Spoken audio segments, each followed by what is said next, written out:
leaving till 6 in the morning. So what you want to do? What you want to do? I got a pockets full of rubbers and my homeboys do too. So crack out the lights and close the door. But for what? We don't know those hoes. Does that feel good? I got to put drops in my ear tomorrow. My ear's swelling up. This show is brought to you by Club W. That's right. Go to clubw.com/Joey right now to get $20 off of your first order. That's clubw.com/Joey to get $20 off of your first order. And it gets even better. If you hate paying for shipping, Club W understands and will pay for your shipping on orders of 4 bottles or more. If you pay, that's right. If you get 4 bottles or more at clubw.com/Joey, you're going to get $20 off of your first order, and Club W is going to pay for your shipping. Go to onnit.com and use code word church to save 10% on all the great optimization products like Alpha Brain, Numu, TroomTech Immune, and TroomTech Sport.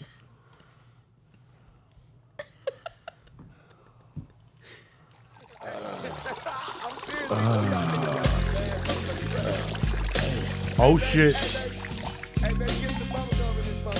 Give me some bubble gum in this motherfucker. It's Monday, May 22nd or something like that.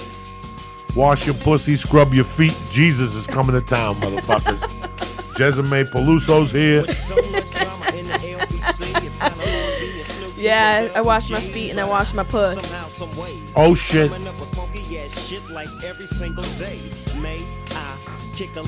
What? Oh shit. Break it down, bitches. What? Oh shit. Getting it on and they ain't leaving till 6 in the morning. So what you wanna do? The church of what's happening now. What? We don't love them hoes, yeah. G's up, hoes down with you motherfuckers. What? This is it, motherfuckers. Kick that muley. Laid back. With my mind on my money and my money on my mind. Rolling down the street, smoking window, sipping on gin and juice. Laid back. With my mind on my money and my money on my mind. I got me some Seagram's gin. Everybody got their cups, but they ain't. Take that pipe out, bitches. It's that time. The church of what's happening now, you bad motherfuckers. It's a beautiful Monday night to be alive. Jessimae Peluso in studio. My favorite fucking Jewish person in the world, Syatt. Hey. Mushrooms, edibles. We don't give a fuck here on the church. What's the story, Jessimae? Talk to me. I'm just looking at how fresh and green this shit looks. Oh, this shit is tremendous. Tremendous reefer. It looks like a golf, a golf course. Yeah, no, this is some tremendous motherfucking weed. One thing here, I take my weed seriously. Yeah, where you said you stopped over where? Perennial. Oh, that's right, Perennial. Perennial got some good. I get the top shelf shit. I go in there. The 2 top shelfers, they give it to you in the glass tubes. Yeah, that's And they have nice. everything else, and they have everything else. They got a nice weed there. I go there.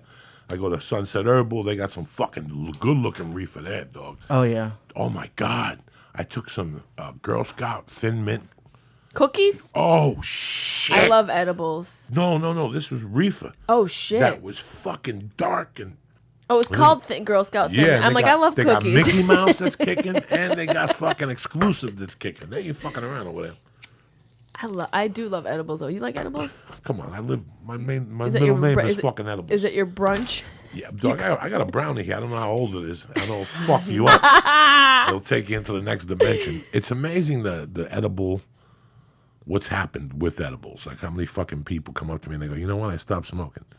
Yeah. I'm saving my lungs. I'm just going to fucking eat edibles. It took me a while to get adjusted to them, because they give you a weird feeling. It creeps up on you weird. Yeah, it's like a fuzzy feeling. Really? I like it. Like someone just asked me. Someone said they were new to to marijuana, and they said, "Well, what strains do you smoke?" And I said, honestly, just do edibles. I love it. I like it way better, unless it's like I want to be high for 30 minutes. Yeah, and edibles that high is a full body. Sorry. Full body high. It fucks you up for a while. It fucks you up. There's times I catch myself in the living room. I'm fucking hammered. Hammered. And my wife knows I'm fucking hammered in the living room. Like, point to drooling. Like she's telling me, Joe, go to bed. Joe, go to bed. And I'm hammered. It feels good though. And you wake up in the middle of the night, you're still hammered Yes. to pee. That's the fucking clinker. Sometimes you wake up. Middle of the night. What about the next morning when next you wake morning. up and for me it doesn't hit right away. Like if I'm in bed, I'm okay. But then as soon as I start walking around, I'm like, You feel Wait a it that second. much. I've heard you even sound fucked up till about 10 or 11. I could tell. Like when we do like 900 milligrams, because you have to sweat it out the next day. It's like you're it's right. like eating a Valium. In the old days, somebody go, "Oh, eat a 10 milligram Valium." You eat a Valium, the next day and a half you're sluggish. Yeah. Because it's time release, so it sits in your fat. Like a lot of times, I'll eat a Valium at night and I'll go to bed at 3. I'll wake up at 8 on the road, go eat breakfast, go eat the hotel breakfast, smoke a joint, go on the computer, and pass out at 10. Yeah. And I'm still off the fumes. You still off got that some some resonated resin. stuff. Once you kick that motherfucking coffee in there with a little tuturuts, it lifts that fucking Toots-a-roots. it lifts up that Toots-a-roots. fucking reefer right back to where it is. I was high on the plane like 2 days ago because I had an edible the night before to help me go to sleep and just chill. And on the flight, I was messed up, man. I was just this lady. I travel with my dogs, right? And I sat down at the bar in the hotel. I was coming from where the fuck was I? North Carolina. So you were at the Helium in North Carolina. No, I was at the it was at Comedy Zone, North Carolina Comedy Zone. Great club. Great club. Great club. Yeah, they want you. They've been asking great for club. you. Yeah. And I was sitting at the airport bar, and this lady made me sit at the disabled chairs because I had my dog with me. I was like, it's an emotional support pet. She's like, you got to sit in the handicap chairs. She made me sit in the handicap chairs, and I was high off these edibles. Like, yo, am I handicapped right now? Oh, it she fucks made you with change your seat? She made me change my, and it was As an adult? 4 feet lower than the bar stools. So I literally got sat at the fucking kids' table at the bar and ordered a big ass beer and some oysters like a goddamn lady sitting at the disabled person's chair. Just because you had a dog? Just because I had a dog. What am I, disabled person because I have a dog?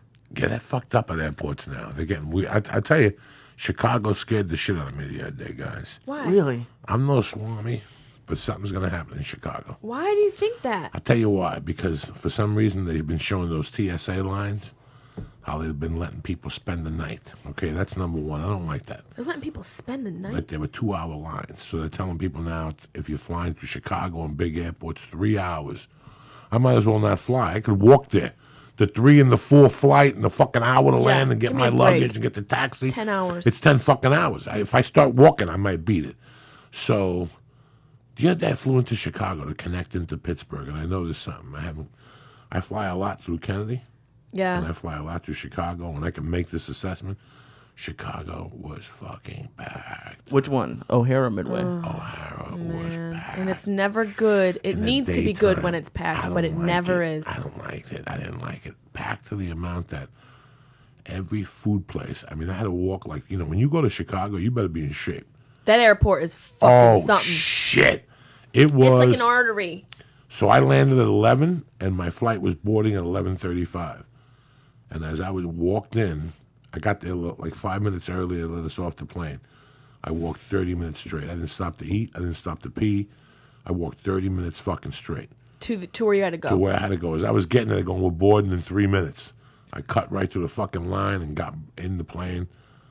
But I noticed how packed the airport And were was. there a lot of cancellations, or this is just No, fucking no, O'Hare this on is a just regular Thursday? O'Hara, traffic. brother. This is O'Hara on O'Hare, a Thursday. it's at chaotic 12 there. o'clock, but this was more than chaotic. There was a line at the Italian restaurant. I've been going to Chicago O'Hara for 12 years. I saw a fucking line at McDonald's. Now you go, Joey, yeah. No. This wasn't a line. This is people that couldn't get food anywhere else. This was the Starbucks was down the Desperation. block. It was super packed, guys. Was it like Burger King at LAX? You know that Burger King with like JetBlue and Virgin? Yeah. It's always Yeah. like way down. It was that bad? It was bad. It was bad.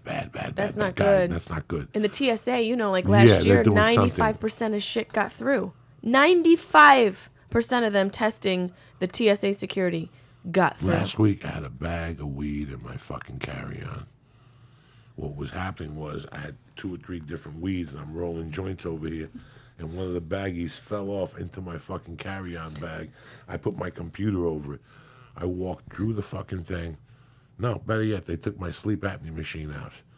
Checked it for fucking illegal fuels, but they left the weed in there.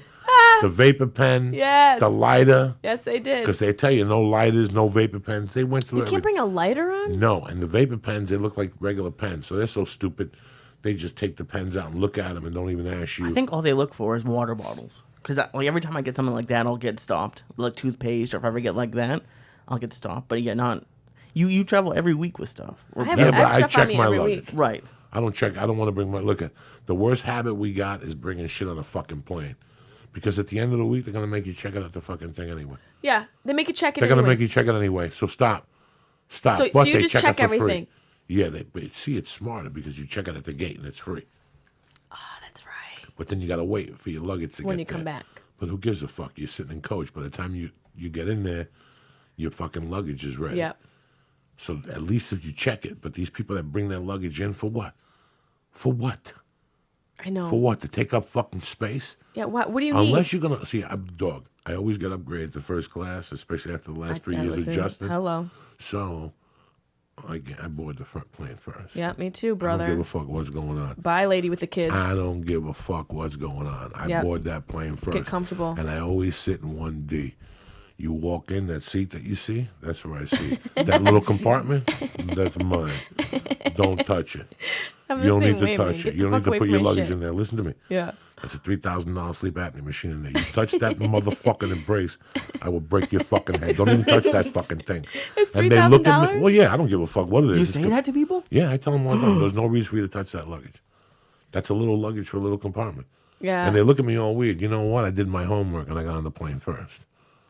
Yeah. So now I don't get like somebody came on yesterday. I got no compartment. She looked at me. I'm like deaf. I don't know nothing. I just kept looking straight ahead. You ain't putting your shit in there. I put a fucking blanket over it so it looked like there was more shit in there. Yeah. That bitch had to put her shit in the back. Fuck it. This is what happens. You want They to be first class? Jam it in there. Get the fuck to the plane first. I checked that boarding time. That boarding time is my fucking Bible. Yeah. And everything around that boarding time is fucking it. Last week I went to LAX. My plane leaves at 5. My boarding time is at 4:30. Lee, how much do I love the hamburgers with the egg and the fucking fries? You're a big fan of them. The guy told me to put the order in at 4:20. He'd be in at 4:30. I sacrificed. I didn't eat that fucking burger with the egg on it because I wanted my seat first. So there's no BS. misunderstandings. Yep. I love traveling with you because like I don't get upgraded because I don't travel that often. But like he just takes me into the lines. He's like, just what are they gonna say? It's the attitude. You have to have that attitude. Yeah, the attitude, and then he starts sweet talking the like the TSA, the pre ones, like the ones who were checking your ID before. He just it's I torment. You do? What do you do? What's happened? You're looking good today. What's going on? You just bullshit. You do your little charm. Yeah, fuck yeah. You got to talk to them because everybody treats them like strangers. Yeah. So you talk to them a little bit and they loosen up and talk to you. Yeah. Listen, not everybody's going to talk to you. Not everybody's going to appreciate your sense of humor. But at that time in the morning, you got to give it a shot. you know who likes shit? Who? Black chicks. The other chicks like the compliments, right? I work them all the time. I'd call them Beyonce, you bad motherfucker, you. Look at you. I should take you with me to L.A. L.A.? I've never been to L.A. Yeah, come on, let's go. And meanwhile, you got fucking 10 bombs and a kid in a suitcase. And you do this so you can get in the preferred line. You got some kid yelling and screaming in your suitcase, and they don't hear nothing because you're just talking to them. You got some kid in your carry-on. Yeah, who gives a fuck? They're talking to you and shit. You know, when you fly, you have to fly as is. You have to assume as you have $1 million in your pocket. If you see a dog, when I see dog and I have weed, I walk up to the dog. You do? Yeah, because even if the dog barks at me, they're not going to believe it. A drug offender would walk away from the dog. I walk towards the fucking dog. Yeah, last night I smoked 15 joints off. It's like, quack, quack, quack, quack. Meanwhile, you got 10 joints in your fucking carry-on bag. You know what I'm saying? I always have a joint in my checked luggage. I usually do, too. Right in the top with a fucking lighter. So when I get to parking, while the car's warming up, I'm tutsurut to the Yep. joint. Chinese people Tutsurut. pull up. Are you leaving? Not really. Chinese people always pull up at fucking LAX. Are you leaving? Do I look like I'm fucking leaving? I'm here smoking in the sun like Ozzy Osbourne in '69, and you want to know if I'm fucking leaving? Do I look like I'm fucking leaving? Has anyone ever stolen it? Like any TSA people? Never. Not I put it in the once? top compartment with Band-Aids. There's a bunch of Yeah. shit in there, and I flip the joint underneath. You gotta tuck it in. I tuck it in. Tuck that motherfucker in. You can't find it unless you fucking watch It Takes a Thief, 1969 with Robert Wagner. You can't find it. You can't find it, You gotta have that smooth placement. And then I have the lighter in the thing. So if they find the lighter, I'll say, you just told me not to fly with lighters. So when I get off the thing, the first thing I do when I'm on the elevator going up the stairs to floor number 3 is I unzip it. Boom, and there's my little pin joint. I take the lighter out. When I get off the airplane, when I get off the fucking elevator, clink, clink, I click the alarm in the car. I walk to it. I start the car. I put my luggage in, and right while I'm out there, 9 out of 10, I take my dick out, and I pee. I leave the door open. I make believe I'm putting my luggage in. Help, get in here. But meanwhile, the whole time I'm peeing on the guy's car next to me, I close the door. I light that fucking toots. And Chinese people start pulling up. Are you leaving? Do I look like I'm leaving? I'm waiting. Chinese people always look, and they'll wait too. Oh, I can make them wait for an hour. They'll pull out Listen, like a Sudoku and wait. Pull over there, and I'm going to leave here in about 18 minutes. And they'll wait like The entire time you smoke the joint. But my parking is classic, see, because I park at 4 in the morning on Thursday. To get front. I'm 10 feet from the fucking elevator, like a doctor. You leave your car there the whole time you're on the road? Right there in cheaper than Terminal taxi? Number 4. Does it matter? Yeah, it doesn't matter. Does it matter? It doesn't matter. It doesn't matter. At the end of the week, It's the the same taxi's shit. $80 fucking You're right. dollars. You're right. So 80 and 80 is 160. The parking is 109. Oh my God. Right in the fucking terminal cross. Are you Not serious? the fucking one with the bus with the spots on it, and I gotta wait with a bunch of immigrants and get on the thing. Yeah. The guy's got a turban. I don't know if he's gonna blow up the fucking bus. That's the one I wait for. Yeah, this fucking gamooch. And then you gotta go all the way to Sepulveda. Yeah. And do you want to wash the car? Listen, I want my car with pigeon shit. Okay, give me the fucking car. I just want to get home. I'm gonna play for 8 hours. My hemorrhoid blew up, and you want to know if I want to wash my car? I park right in Terminal 4 is American. Terminal 6 is Delta. Yep. Terminal 3 is Virgin American. Their Terminal 1 is Southwest. Yeah. That's it. That's all you need to know. That's all you need to know. I do Delta. If Delta you and fly Virgin. out, if you land at that airport after 6, you're going to be driving around like a fucking idiot looking for parking. So if your flight's at fucking 5, you got to be there at 4. I'm lurking at 20 to 4. No one's there. Nobody's there. You're going to change the way I travel. You pull right in. Does that sound happen? No. And then, listen to me. You piss again, and you cross the street under that tunnel. There's nobody there. You could run across the street with the light green. I'm going to do that. Nobody there. You get on the escalator. It takes you right to No ticketing. bullshit. No bullshit. Boom. You go in. First class. Boom. You No take lines. it. You turn around. There's a black lady who looks like Barry White. That's me. You go up to her. You go, what's happening, you sexy motherfucker? What's Yeah. up, darling? Boom. Right upstairs. Pre-TSA. They know I'm a fucking fiend. They know I'm a felon. When I fly to other airports, I don't get pre-TSA. But out of LAX, pre-TSA don't open up till 20. I got that. Don't open up till 20 after 4, though. Fucking bullshit. But if you have a 5 a.m. flight, you got 10 minutes. But you still get on the other line, and you still get to your terminal by 4:15. And now they got a place over in LAX. It's not open for fucking... The burgers are not open. That's the only place I eat from, the burger place. Is it 5 a.m.? Oh, my God. With the egg. The burger with the egg? And steak I think I fries. know what you're talking It's about. right next to the way in Coco back. Yes. It's off at terminal number 42, Oh my 43, God, 46. yes. That's the only place. But when you fly to Southwest in LAX terminal, They got good they food. got the Mexican joint with the bar, the margaritas, the whole fucking thing. You get a margarita? No, but I sit next to the person drinking the margaritas. I look important. I'm not an asshole. Delta's got a spot where I always see Maz Jabrani. And that's the place that you go through, and they got oatmeal, and they got the whole thing. They got the juices, Yep. the watermelon, apple, watermelon, lemonade, like a water. king. That's a good one. That's a good one because Like it's the healthy. like the Healthy, the lox, club or something? bagels, yeah. I love Healthy. lox and bagels. Yeah, healthy. And you drop the small 20, but you don't have to eat that shit on the plane. You don't have to touch a peanut. Oh, God, the Nothing. plain food, man. Nothing. You drop the small 20 like a gentleman, and you don't have to do nothing after that. You get the bowl Yeah. of oatmeal. Oatmeal always holds you longer than anything else. And you get a lox with a bagel. You eat Yeah. it right there with a watermelon juice. Bam. Who's better than you, Lisa? Yeah. Have you guys ever gotten caught with the weed? Or no? Never. Don't jinx us. Right. What the Allegedly. fuck? Allegedly. What would you do If what? if you got caught with the I weed? shut my mouth and let them fucking say whatever they had to say, and then I move on with my life.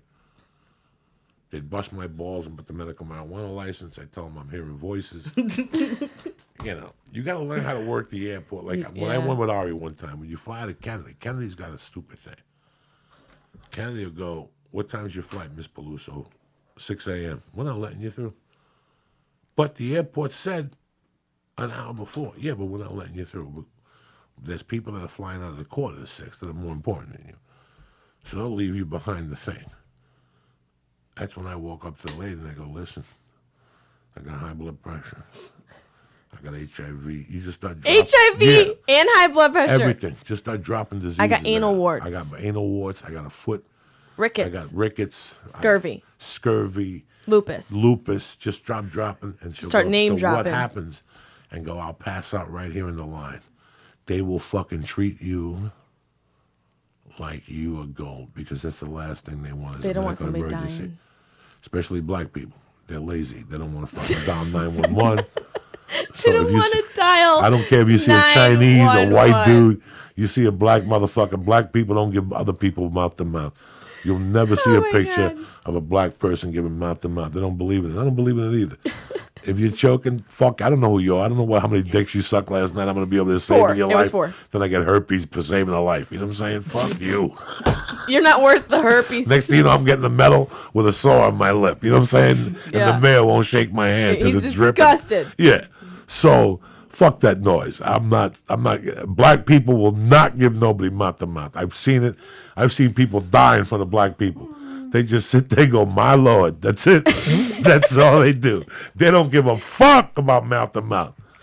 Take a survey amongst black people behind closed doors with no face and see what they say. Fuck that noise. I ain't sticking my tongue in some motherfucker's mouth to save his damn life. Especially if he had just eaten some like busted sandwich before and the Yeah. crumbs are all in his See, mouth. now I choked in Vegas with Lisa Syatt.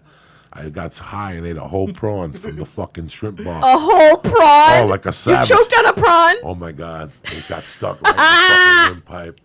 I started getting anxiety. I was seeing stars. I don't know Really? how it came out. Yeah. Did you cough it up?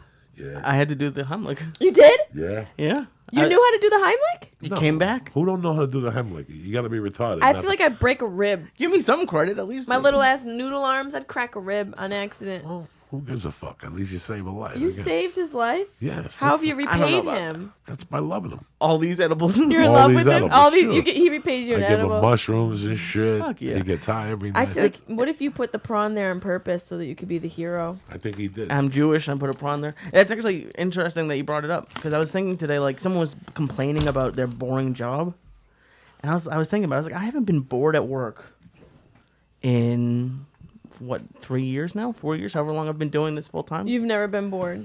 Fuck no. Why would I? Why would I be You can't bored? be bored here. No. And it's like, it's crazy how, like almost, it's almost like depression when you're bored, like for 8, 9, 10 hours a day. Like it got me yeah. so fucking depressed. And I was just like, you guys get to go.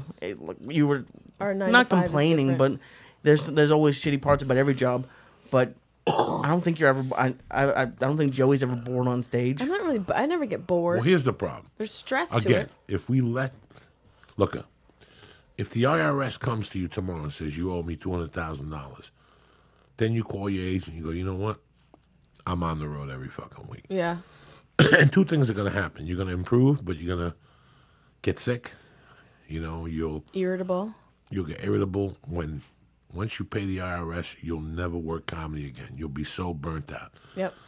I like to work, and I'll tell you, you have no idea how fortunate we are to do what we do. If you really break it down, if you get up at 6 in the morning and just go to a 7-Eleven and just sit there, get coffee, and sit in your car and smoke a joint, you'll see how lucky we are that we're doing what we're doing, okay? Whether it's your dream or not, because there's people that really are busting their ass for no money. For fucking no pennies. money.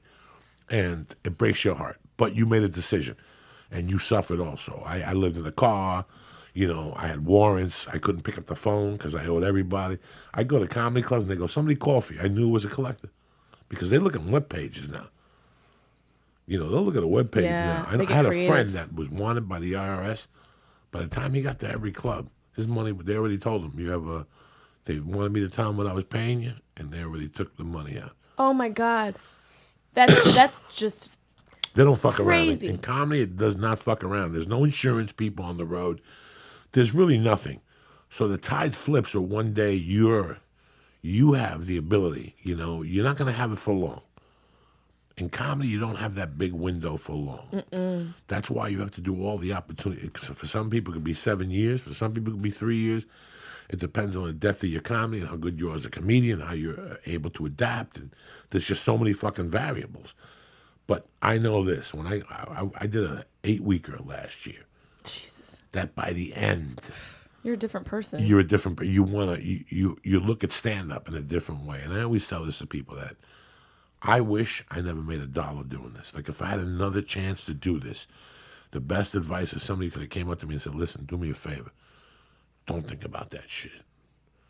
Keep coming down here every week. Do your 10 don't spots. think about that. We'll MC you. And if you definitely don't want to leave and all that shit, this becomes more fun for you." Yep. You know, I had fun in 1982 and 1981, 1980, eating drugs and giggling and robbing people with my friends in Northburg. And then I left in 83, and I didn't have fun again for a long time. And there's times now when I'm like, look how bored of a life I live. But if I really look at my life, I look at that time I spent in Seattle and Denver. You know, Denver not as much because I got thrown out of Denver, that comedy scene. Why? Because Denver at the time was very limited, and the comics worked a certain amount of work. Anybody who worked out of that loop, they really didn't like. Wow. Like a certain room, or what do you mean So by that? in those days, you worked triple runs. You Right. worked the guy out of Dallas, his one-nighters. You worked Kansas City Stanfords. And you worked the 4 clubs in Denver. You worked. There was rooms you worked. If you worked like the Funny Bone in Idaho or San Francisco, you were considered weird. They had their Right. own little circle. And then at the Comedy Works, I got accused of sexual harassment from some girl that jumped on me, and I went to grab her, and the manager saw me grab her ass. Which, when she jumped on me, I grabbed her ass Right. because she landed. I mean, Right. if you go to the Comedy Works, it's on a slantly. It's little stairs. So she ran down and goes, "Oh, look who it is," and she jumped. I knew the girl. I knew Yeah. the girl real well. But the manager contacted her the next day. The manager and me were at the same point in comedy. We were getting star spots. The manager was doing stand up? Yeah, like the assistant manager. And he called her the next day and said, "I think you should press charges." She contacted an attorney, but there was no charges to press, nothing. I mean, the girl was my friend. She even called me afterward and apologized. She felt bad, but she goes, "The guy made her do it." And at that time, you know what? I was looking to leave, so it was an excuse, so it was perfect. But my time in Seattle, that 18 months, even though I got arrested 5 times. It's good ratio. That's Even good though- math. Oh my God! Even though I got arrested 5 times and I spent maybe 6 weeks, 7 weeks in jail in the county, King County Jail, it was one of the most. My fucking niece. You're blazing up. It was one of the. Compared to how I grew up and where I grew up, this was one of the most enjoyable times in my life. Even though I lived in an office, I took showers at the gym. They had at the end of the office, they had a window like that, a bathroom like this. Yeah. No, they didn't even have a bathroom. They had one that washes your hands, but they would lock it at night. So at night, I'd have to pee out my window and shit out my window. If I wanted to shit, I had to You shit out the window? stick my ass out the window like this and put the window on my back so I wouldn't fall backwards. Fucking tremendous. You can't write You this shit. shit out of a window? Shit out of the window. In an office. In an office. And wipe my ass and throw the toilet paper off the window in the bucket and then take it to the bathroom. And unbelievable. You That have no sounds idea. very, like, you're Disgusting. acrobatic. It was amazing. Just Did anyone come up to your office and be like, "Someone's shitting outside"? No. Yeah, where'd must that be a shit homeless- go? Nothing. Who How knows? far up were you? Who knows? 2 floors? And did you ever go down and see, like, shit streaks in the window? I looked through the window one time and there was like, you could see where all the shit had Oh landed. It was my God. dehydrating.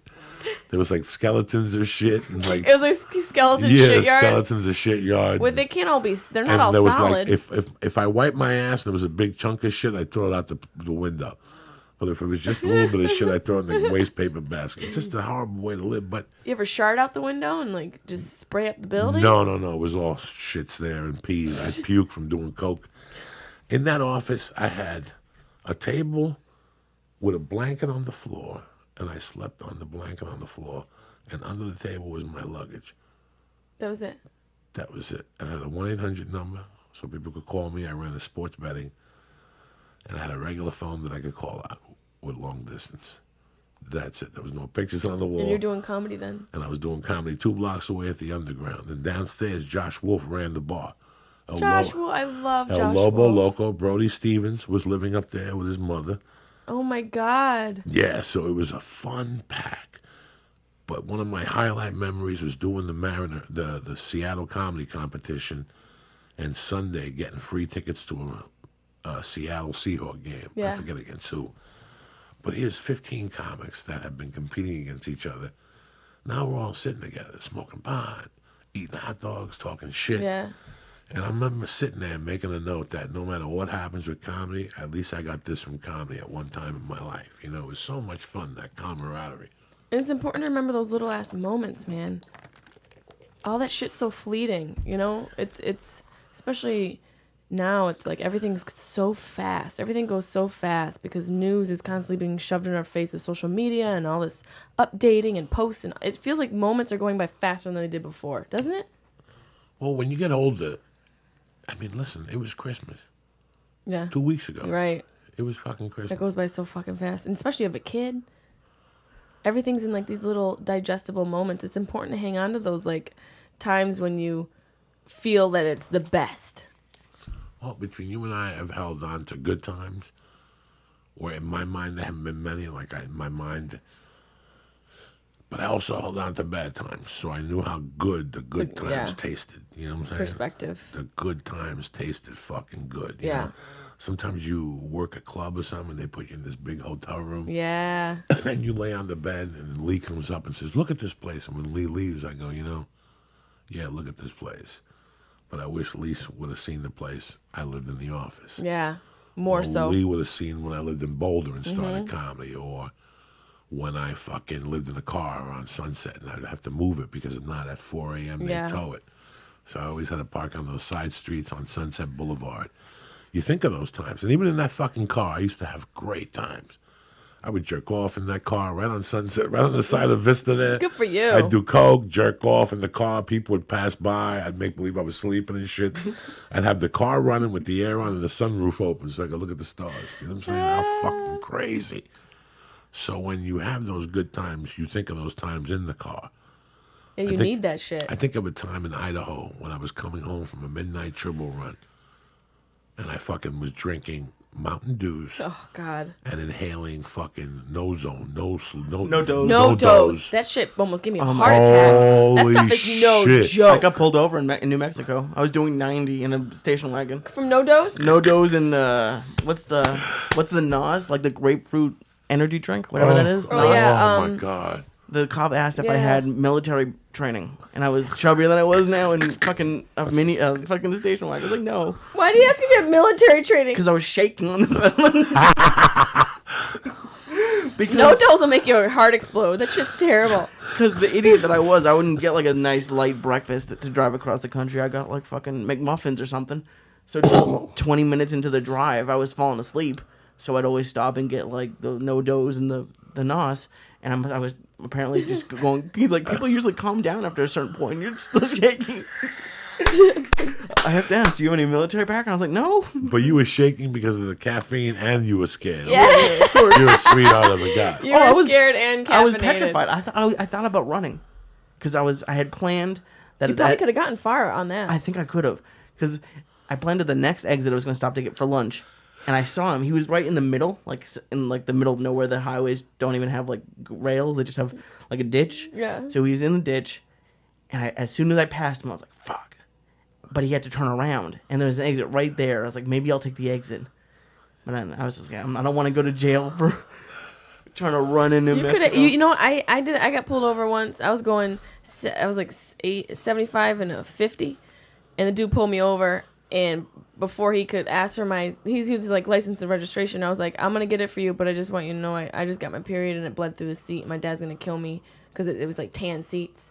I was like, my dad's gonna kill me, Sicilian. He likes to keep the car nice and mint. You know, I'm gonna get yelled at when I get home. So I was just pulling off to get a tampon. That's why I was going so fast. And he just looked at me so disgusted. He was like, just go. Just get out of my face. Hilarious. He was so gross. Yeah, because he doesn't want to fuck now either. He was like, Unless he's a what? fucking pervert. He's like, you know what? Let me smell the seats. Let me smell the Let me seats, you smell filthy that. fucking animal. Let me smell that Let me hemoglobin. smell that Band-Aid. Now, where did you start comedy, or you got into the girl code first? Break it down for me. I Where you from originally? Syracuse, New York. By the mall? Yeah. By the mall? Yeah. and Have you then done up the Funny corner? Bone? I used to do Wise Guys. Back in the day. with Bruno Shariffa. Fuck.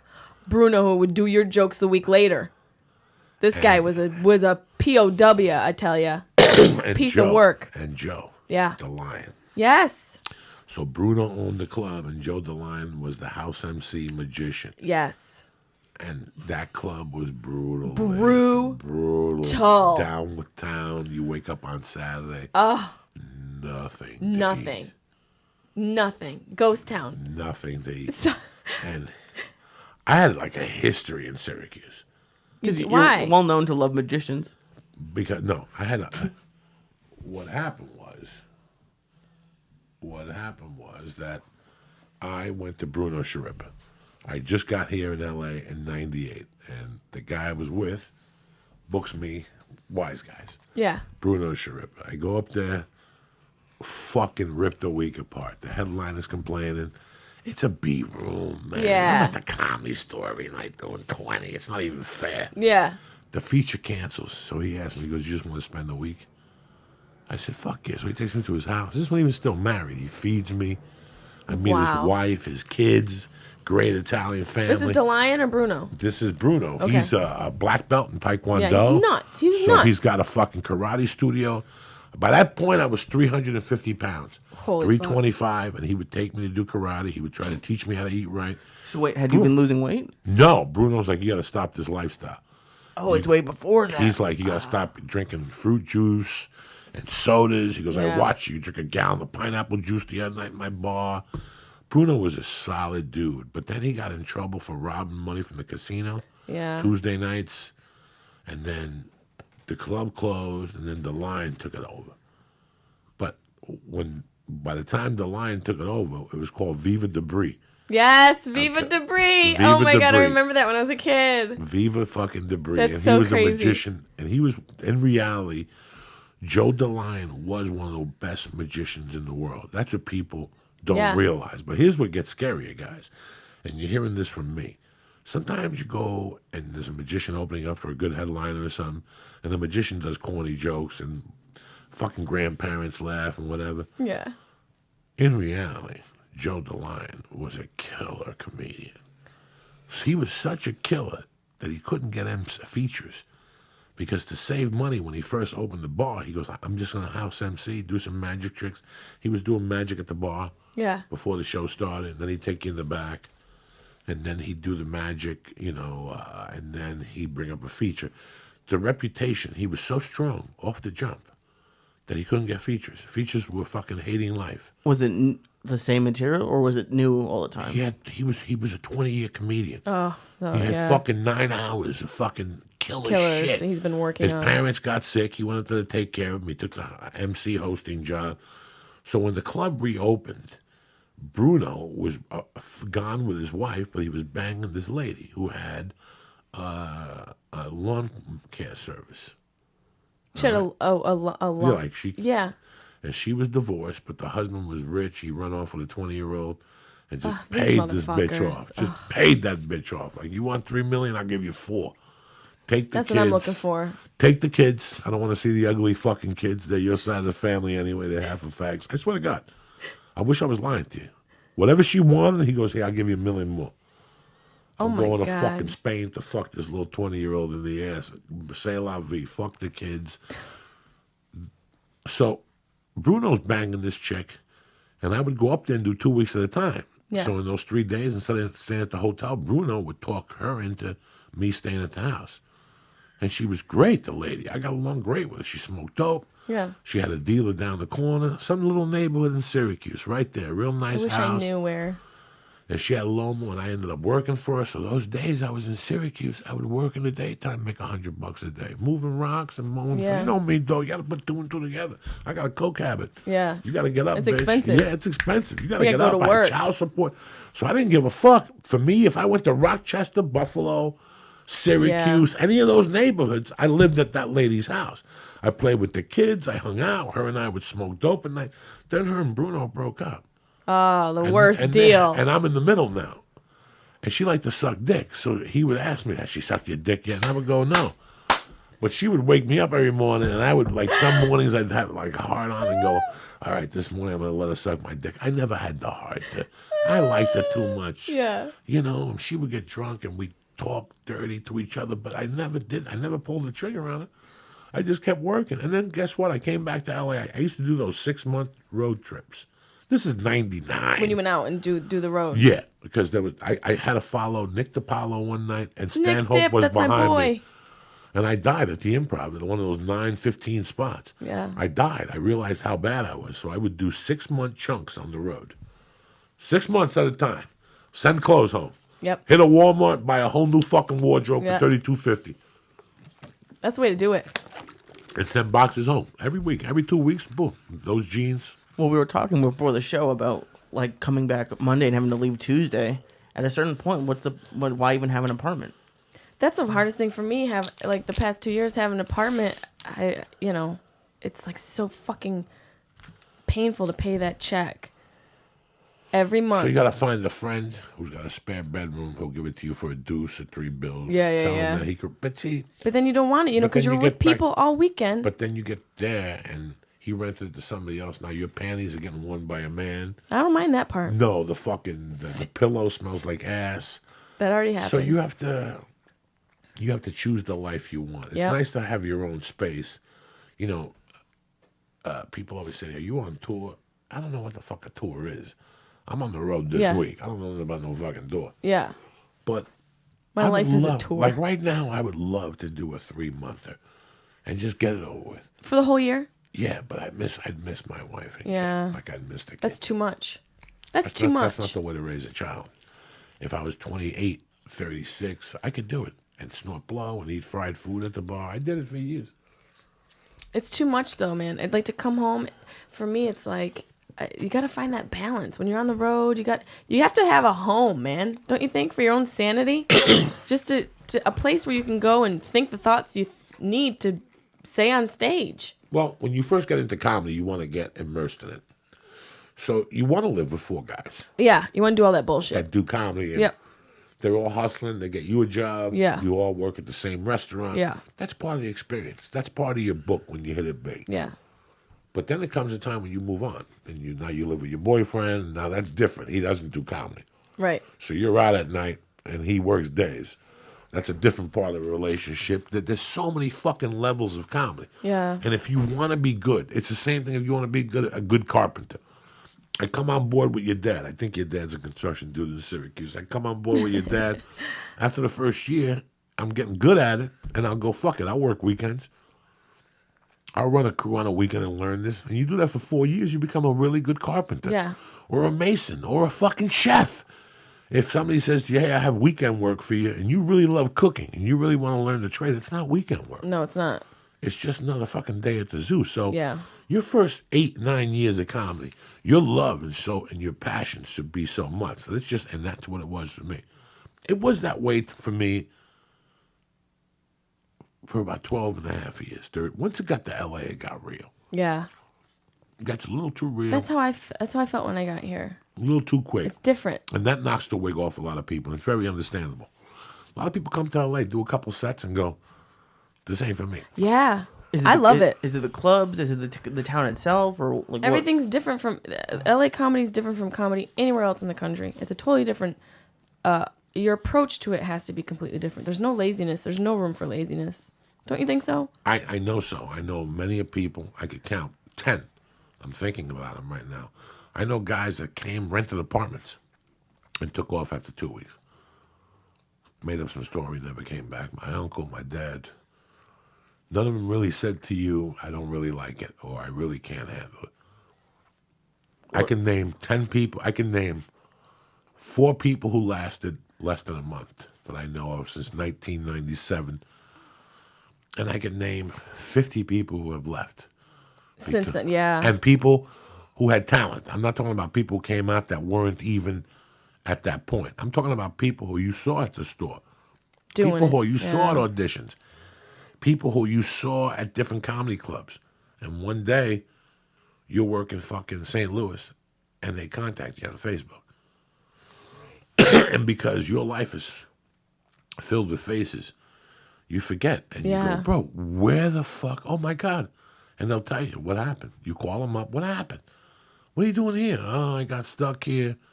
You know, L.A., man, me and the not girl for broke everybody. up, and I had no apartment. And you hear it in their voice that it broke them. Mm-hmm. Because you have to maintain a high level of bullshit in your life. You do. I'm not even a comedian, and just driving down in Burbank the other day, and there's billboards everywhere, and you're driving past Disney, and it's every conversation you have is about it, and every conversation you hear, even if you just go to be quiet, every conversation you hear is about this meeting or whatever. It's kind of cliche to say it, but there's a different feeling in LA even for me. So I can't imagine having to perform. It feels like you can go out, and the way I approach it is I go out, and in my mind I'm like, anything can happen tonight in LA. And I felt that way when I was in New York. I was in New York for almost 9 years. You know, I always wanted to perform in a way that I would be tired when I got off stage, or sweating, or my heart was still racing, because the Jessimae 11 years ago or 12 years ago, whenever I started, would have done that. So why would I change that approach? I don't think it's, you know, when I see comedians being lazy and taking, you know, shortcuts, it really irks me, because like you said, we're very fortunate to be able to do this, to be able to make a living at it. Fucking forget about it. How many people make a living doing stand-up? Very fucking few. And how many people are out there trying to do it? A shitload. So to me, laziness, there's no room for it. Last Thursday was my true test. Last Thursday was the 4th week. In a row? No, I did 4 out of 5. And last Thursday, I had to get up at 2:30 to be at the airport by 4. Flight was leaving at 5. There was a lunchtime flight that I looked at the day before. I did get so fucking fanatical about it. I looked at the lunchtime flight the day before, and I said, I'll get there at 7:30. I'll make the show. I would never do something like that to a club owner or myself. That's a horrible stress to put yourself under. I still remember that alarm going off at 2:30 in the morning last Thursday. And my wife didn't sleep with me because she don't want me to wake her up in the middle of the night. So she blows up a fucking air mattress and sleeps in the baby's room with the baby. I remember opening the door, and they were 1 inch from each other. Their faces, and they were looking at each other, and they fell asleep, like playing, like looking at each other. Do you have any idea how hard it is to leave that? Like, not text to say, are you fucking kidding me? I'm going to do what? And then I got on the 101, and there was bumper-to-bumper traffic, 1 lane. I shot off that motherfucker at cold water, and I did 90 all the way to fucking Sepulveda with a 405. I shot down. I made it to the airport at 10 to fucking 4. I walked into that airport. I couldn't believe it. 10 to fucking 4. But it's so hard to leave that. Like right there, I'm like, I'm going to what? Pittsburgh. I'm leaving this to go to Pittsburgh. I made my wife sleep on the floor to go to Pittsburgh. At this level, that my wife just said, well, I could sleep on the couch. I go, she blew up the mattress. My wife didn't mind, but I still remember being a criminal. Full time. I did a 6-year fucking run of just Peter stealing from Paul. Yeah. And if you don't have it by Friday, somebody's getting robbed. Yeah. Someone's going to finger Mary. Somebody's going to fucking get robbed. And I'll never forget going to Colorado and leaving. And the first 6 weeks I was in Colorado, I pretty much slept. Because all those years, my stress level was at such a high peak. It was at such a high peak. You know, last night I had jet lag. So I got off the plane yesterday at 8:30 in the morning. I went home, I played with the family, I hung out, I ate lunch with them. I think I went down at 2. I got up at 5:30. I ate dinner with them, we talked Sunday, we said prayer, whatever the fuck. At 10 o'clock I went to bed last night. I was tired, but I had so jet lag, or whatever the fuck you call it. Yeah. I woke up at 3 in the morning, angry as a motherfucker. Woke up like my mind had just put all the shit I've been pissed about for the last 3 weeks in the tip of my mind. I got up, I drank half a gallon of apple juice. Oof. It was the baby's apple juice. I was so dehydrated. Then I popped fucking a half a gallon of water. I did 3 more CBD drops under my tongue, and I couldn't go back to sleep. I was wired. I woke up at 3, got up. My wife came out like 20 minutes later. You okay? We started talking. She goes, why are you mad? I go, I woke up fucking mad. Can you believe this shit? She goes, what are you mad about? So we started talking about what I was mad about. She goes, if I want to go to the zoo tomorrow, I'm going to have to go back to bed. I go, all right. She went back to bed like maybe 10 to 4. I stayed there till 5:30 watching Sons of Anarchy. I watched an episode of Sons of Anarchy. I watched the episode of Sopranos. I watched The Honeymooners. I had taped the night before. I didn't get to watch that. I watched The Honeymoon. What one season? What's that? Honeymooners. How long? Wasn't it on for like one season? They got 20-something episodes. Yeah, that's it. But they got like really good episodes that Yeah. come out Sundays at 10:30, so I tape them. That's good. One night a week that we get the fucking... One night a week for you East Coast cocksuckers. One night, Sunday at 10, I get The Odd Couple. At 10:30, I get The Honeymooners. And I watch them every Monday morning. But by does that myself, bring you such fucking giggling. joy? Yeah. It destroys my insides. Last night was the one about the boxer. Have you ever seen that one? When No. he's shooting pool. No. And the guy comes over, and the guy's got a squeaky voice. The writing,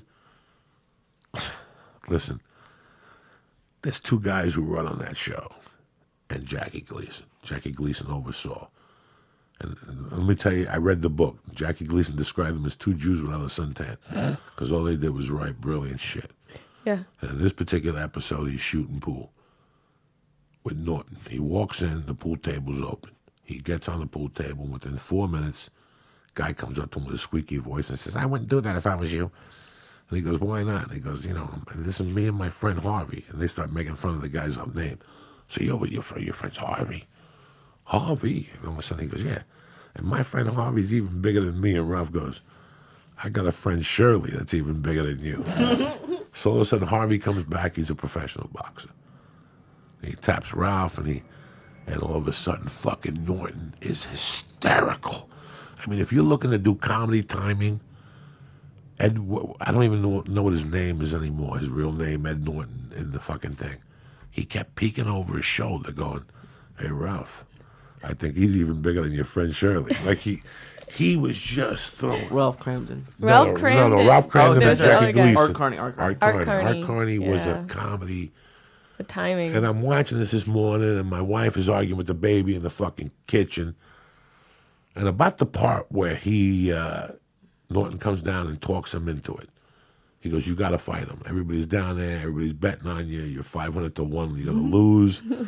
And he's just tormenting him. He goes, you can't leave town. He goes, let me teach you how to box. Let's work on your footwork. And he's working on his footwork. And all of a sudden he goes, all right, cover your face, cover your face. Ralph covers his face, and he fucking punches him in the stomach, right? And right when he punched him in the stomach, I broke down into tears. You did? Yeah, broke down into tears. And I'll tell you all the components of this. A, You gonna write it down? I grew up watching it when my mother was alive. Right. And as I was watching it, I'd be on the phone with either Fernie next door, Fernie. His name was, I forget now, the kid who fucking the Lysol can blew up and went through his leg and shit. The guy with the bikes. The guy with the bikes. I hit him on Facebook and never returned me. I'd be on the phone with him, laughing. Now, number 2, I've seen all these episodes 100 times a piece. Yeah. Why am I still fucking laughing? And number 3, it's who I am today. Yeah. That comedy is who I am today. I wanted to be Ralph Cramden. There's no, even my wife looks at me throughout the thing. Because that's the first person I saw that really took it. Yeah, Richard Pryor was a great stand-up. But to do it in front of me, then I saw Red Fox on Sanford and Son, and you see all these other influences. You see that crossover. But fucking that show every Monday. First thing I do on Monday when I wake up. No news, no nothing. I get my coffee and I watch that chill. episode. You gotta have that chill moment. And it brings me back, and it's 3 levels. It's 3 levels of what happened to fucking. Do you know they took every song off? You're correct. Every fucking song. We brought it back so big that MCA Records said it's over. Yeah. Where is it? Oh, okay. It's time for Tony Bennett. It's Monday. A little something for the spirits. You know what I'm saying? Something for the Fuck spirits. yeah. Sorry about squeezing the water bottle and people get offended. Why did I get offended? Be around to pick up the pieces. It's time to smoke a number if you got it. That's what it's time for, cocksuckers. A little smoke break. Eat some nicotine gum. Put on your grandmother's glasses and take a ride. Get on the skateboard now, cocksucker. You will go home with 8 stitches.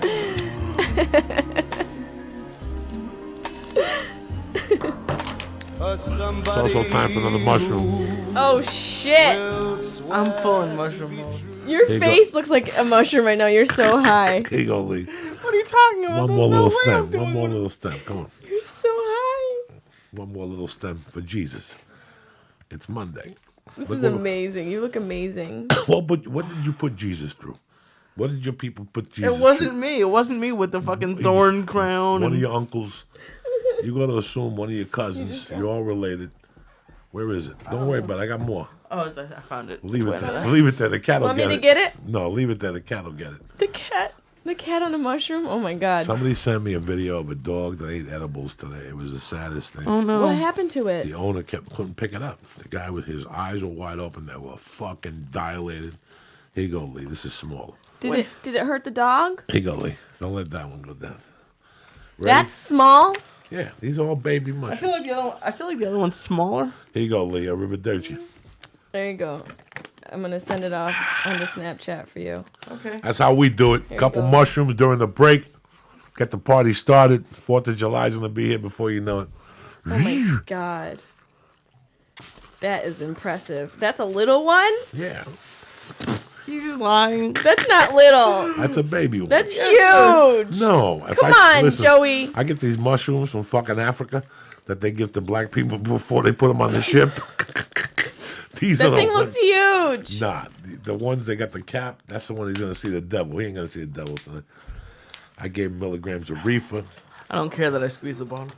This is Who grown. gets offended by bottles being squeezed? People have stopped listening to the show. Sometimes you make a mistake and you squeeze a bottle, and this refrigerator's on fire. Yeah. Yeah, It's that got thing's. these ice dicks in them. I love a good ice dick. I love this shit. My wife freezes this like the white trash that she is, and I gotta tell you, in the middle of the night, you get up and you drink that That's bottle. delicious. Oh my fucking goodness! Some cold, Especially cold after Yeah. water. double edibles. Yeah. And a little ice dick to go home with. Little ice dick to go. Girl will home never with. get lonely with There used ice to be dick. a Carvel in Syracuse. I used to go to Oh yeah, there's a few Carvel still. one. There was one particular I used to go to. They used to make my milkshake thin. Little Chinese guy, very thin. I like it thin. You know what I'm saying? Did you ever know Why Mike do you like it Goss? thin? It's so. It's I made a thin against shake the other day milkshakes. about 2 weeks ago. Like watery? Yeah.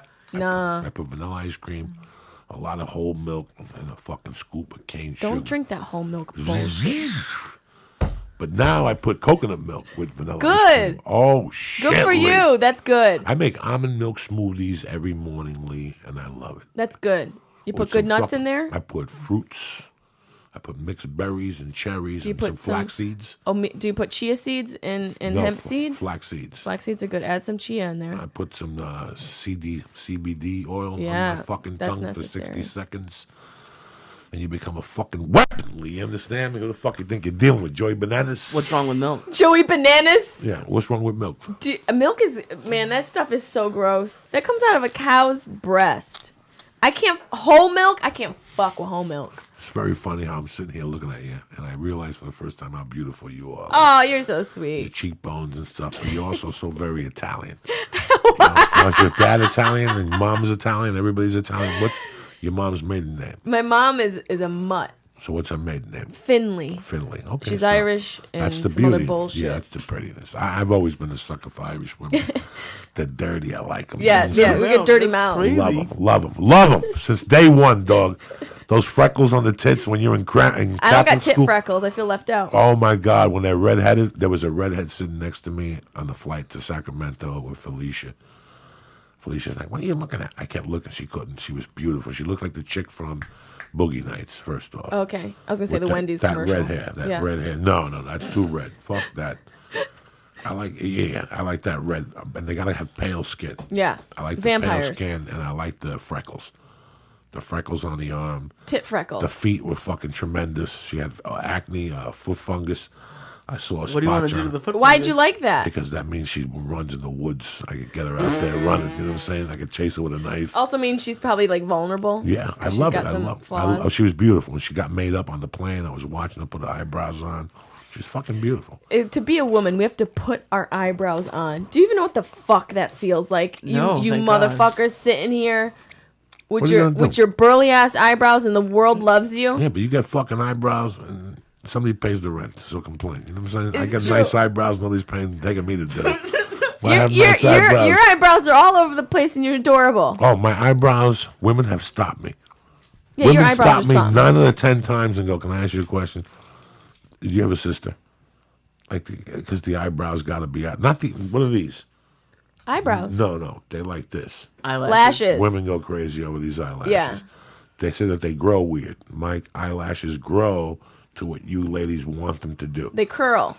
So a lot of women have come up to me over the years and said, "Your eyelashes are tremendous." Out of all the fucking things. Have you thought about doing any modeling? Any eyelash? What? Yeah. I think Eyelash about it all the model? time. Mascara. I just sent the fucking package to Mad Magazine, all right, to be an eyelash model, whatever the fuck it is. I get mad when dudes have nice lashes. Because women have to extend them or something. She we, was we telling gotta me. we have to put like baby boar fat on our face to feel pretty. We have to put colors and chemicals and shellac shit onto our face. You guys walk around with your burly ass eyebrows and your lashes, and you're fucking fine. You could smell like salami and have fucking hair from your temple to your chin and I be don't eat fine. salami no more because I did it last week. Last week was the Yeah, first I don't time eat salami anymore, but I did last week. My wife bought salami again to put in title the of this fucking document. salad, and I found it at night. I made a salami sandwich, and I was leaving at 3:30 in the morning. I'm not hungry when I wake up. I'm starving. No, I don't wake up with hunger. I have to have that coffee either, yeah. first. Then I gotta wait 10 minutes. Then I gotta hit the tutsuruts. And then once I hit the tutsuruts, about an hour later, when I smell bacon, before I go in the shower, then I go, you know what? I could eat some. At one point, do you shit out the window? Do you ever do that for old time's sake? No. About 8 years ago, I started shitting in tubs because I just couldn't take it no more. Shut up. While I was taking a shower, I get out. No! Let me tell you something. For some reason or No! another, listen to me, Jessimae. For some reason or another, for about 2 years, I hate going. I like shitting before I go in the shower.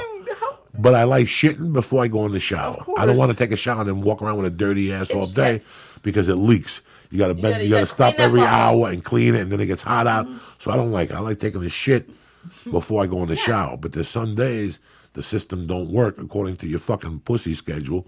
So you wash and then you come out. Some days I was taking a shower, and as soon as the water would hit my back, I'd have to take a shit. And yeah, it's the worst. Let me tell you something. When you got to dry off And to take take a a shit, shit? and it you sit makes in a you have to wet go to the toilet? bathroom as soon as the water hits you.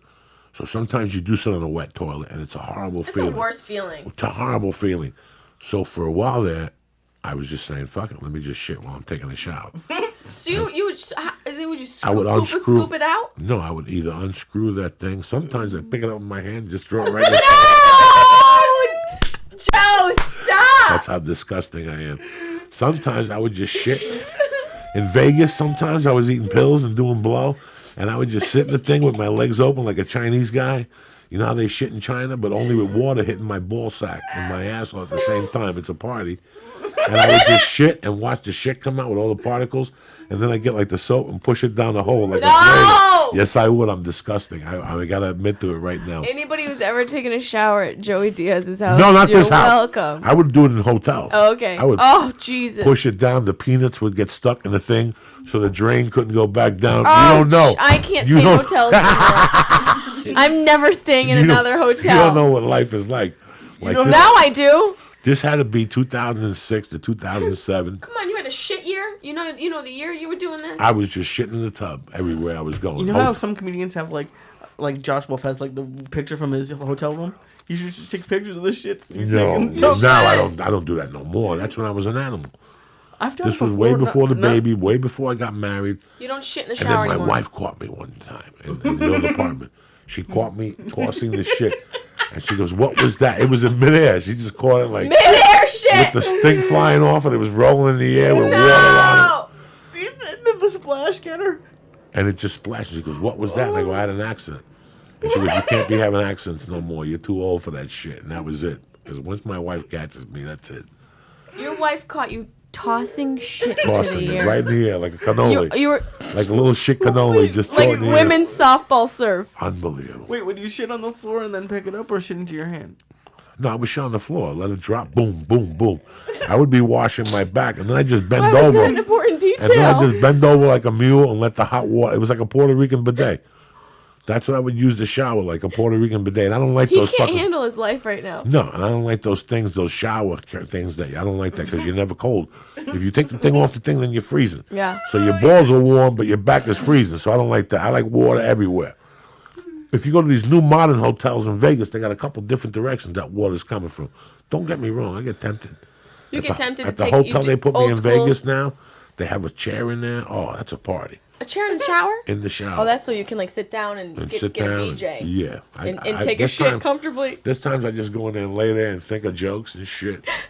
That's my best work when I'm in the shower. Yeah, I do too. I love I I get 10, so many 2 ideas hour, in the 3 hour. shower.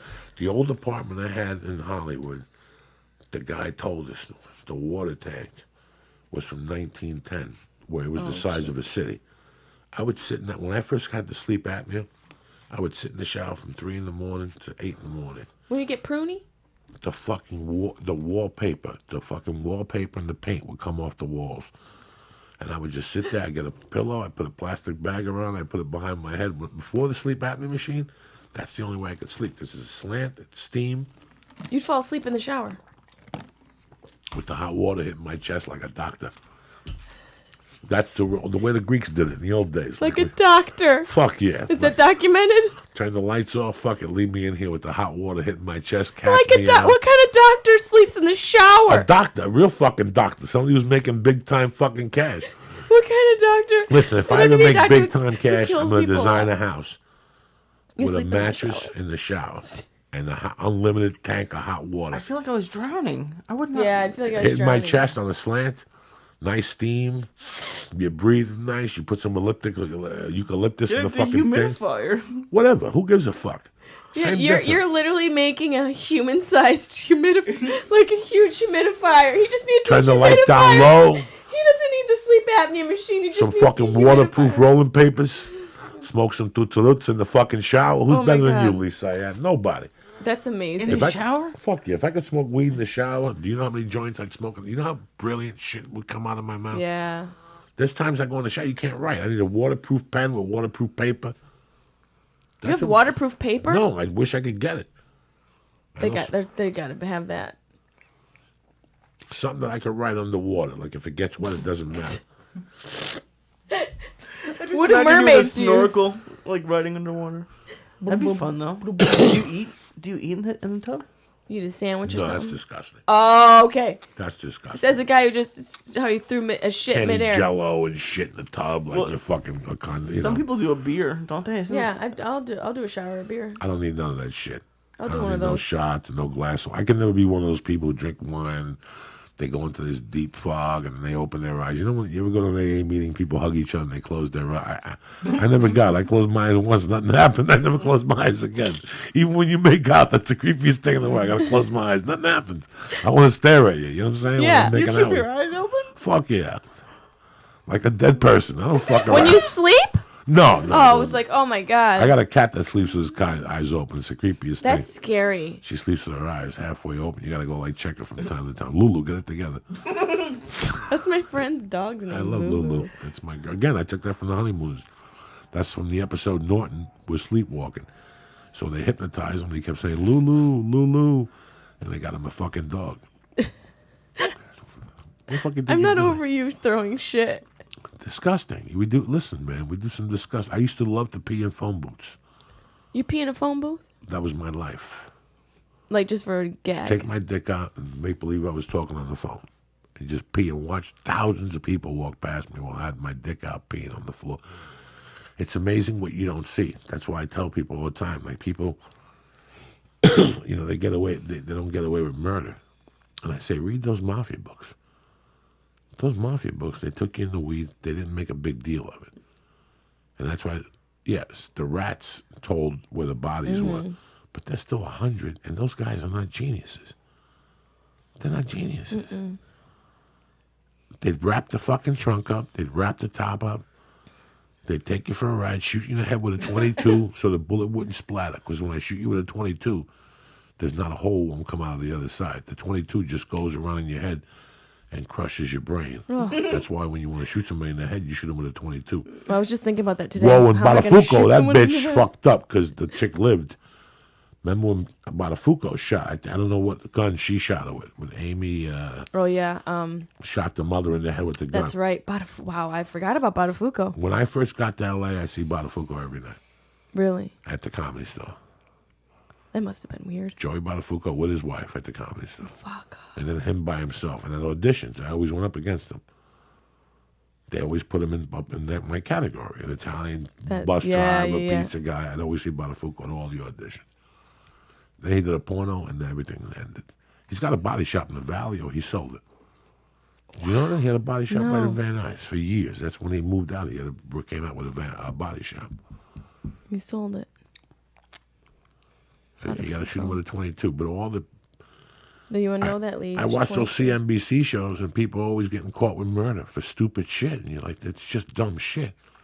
How did 3 guys murder somebody and nobody knew nothing for 22 fucking years? Well, they got to stop showing these shows because no one's going to solve murders in like 20 years. Maybe even less. Everyone's going to be taking notes with all this technology, and murders are just going to be done so easily. Well, see, now with the technology, they got you. I think they even have you with the drones. Of course. Yeah, They, pop, do. With pop, our- pop, pop, pop, pop, pop, pop. they You have know. us with our cell phones. Well, I'm not going to take a cell phone to bury you. I'm not that stupid. No. I'm going to take my car with the GPS Take to a bury you. drone. Pop, pop, pop, pop, pop. Pop a cap it. Pop a 22 in his ass. With a drone? Yeah, right through the butthole. There's already a hole there. That's a thing from a movie. You see, there's a new drone that you can actually sit in now. No. It's not out yet, but you can sit in a drone. It's I pretty bet cool. you're fucking happy. You can't wait to get your little hat with the propeller. Yeah. I'm a nerd, but I like to wait till like the second or third version of stuff. Like the self-driving car, I really want, but You can't go first. I'm no.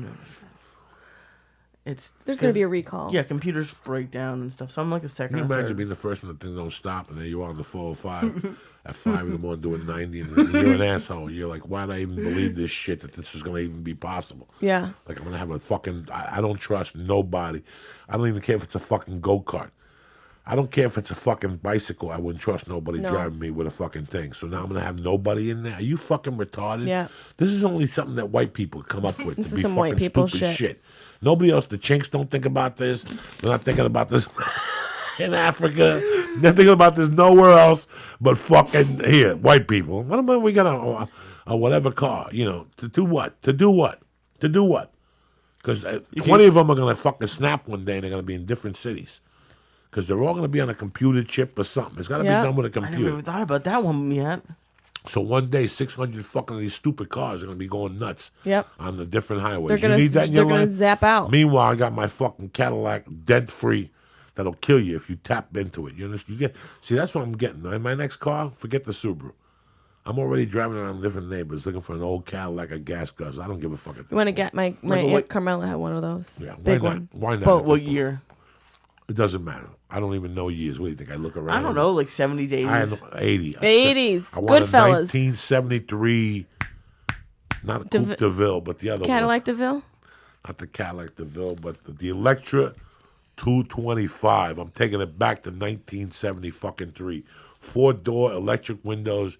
You hit somebody with one of those fucking cars, they ain't gonna live to tell the story. There's no kidneys. There's It's a no ship. hips. They're going down heavy. I would pay to see that going up Laurel Let Canyon. me tell you something. You hit me with one of those fucking driverless cars, you're blowing up right there. And I'm going to keep driving down like nothing happened. It's like one of those bulletproof tanks. They don't even, dog, those cars, you can shoot at them. Those Electra 225s, I know. The caddies? The caddies. Does it- Listen, I know for a fact you could shoot at those fucking things. When you got in a car accident, those things, the windshield didn't break. It was like a 9-inch windshield, dog. If you were old and needed glasses, you didn't need them in that fucking car. That's how they made those cars. What is it called? An Electra 225 4-door. Get the fucking brown one with the tan Cadillac. interior leather. Who's going to say something to you? You're living like Ricardo Montalban before the Cape. Take a look at that fucking thing. Who do you think you're dealing with, Lisa? A Oh, 4-door. shit. Those are nice. This is the real deal. My dad had a caddy. I borrowed it, and then they stole the hubcap, the cap cover. They stole that shit I out don't of my want to dad's get. I car. don't want to get Ginzo. Yeah, But you got to get like old school Ginzo, like not that one. Caprice Classic. None of those. Right there, that black one at the end. Oh shit! You see that black one all the way top, All the way over top. to the first all one. the way, right there. Boom. Let's see what that is. Yeah, that's the Goodfellas style. Who the fuck you think you're dealing with? What is that? What car is that? Yeah, that's a ship. It's what I put in. I put in. Electra 225. There it is right there. Fucking beautiful. Yeah. Black on black. White wall. Look at no white walls. Look at that front tire. Is it a white wall? No. Oh no, it's not. It's got a stripe. The back tire is different though. That car right there. It looks like a shark. You see that bumper right there? That's what it was made to look like. That's what America made to look like. Look at that car right there. You have 9 feet between Your face. the grill and the windshield. Nothing's happening to you. Yeah, nothing. No airbag. Nothing's happening Nothing. to you. You got 9 fucking feet. Look at that, You got Lee. Shaquille O'Neal. You got a before the fucking... What engine do you have in there, Lee? Fuck a minivan. Let me check. What engine do you have in there? It's an engine made... You put oil in that thing, and it's going to be expensive to upkeep, but ain't nobody going to fuck with me. Once they put that car on the road, I go get an Electra 225. I don't even think it has an engine. I think there's just a dick under the It's hood. a Buick, right? It's a Cadillac. It's a Cadillac. Okay. Cubans love Cadillacs. Always remember that. There was more Cadillacs in Cuba. Oh, maybe it is a Buick. No, Buick made it, but it was a Cadillac. Maybe it was a Buick. Wow, was it a Buick? Maybe it was a Buick. Because I can't find anything. I guess it's a All Buick. right, let's go to 1973 Buick Electra 2. Let's see the Wikipedia, what the engine is on it. 72. Let's see. Like that brown one. Get that brown one right there. Look at that motherfucker right Yeah, there. that's the boat. 2-door. That's the boat. I don't want the boat. That's the Ralph Varney edition. I don't even know who Ralph Varney is. I don't want to hang out with Ralph Varney. Let's see. Let me see what engine it is. It's run by a whale dick. I guarantee it. It's not even an engine. Okay, an engine is 401 cubic. Yeah. feet, Are you 6.6 V8. Are you fucking kidding me? Are you fucking kidding me? It goes, and it just, the more you go, those horses go, Jack. You can hear those horses. Is it diesel? No, it's the Is that real just deal. regular gas? Yeah, no, I'm gonna listen. I'll You blow get 80. 6 miles a gallon. Yeah, I'll blow $80 from here to the comedy store, but it's worth every fucking dime. Because if I hit you on Lower Canyon, nothing's gonna happen. Yeah, dog. nothing's gonna happen. Nothing's gonna happen.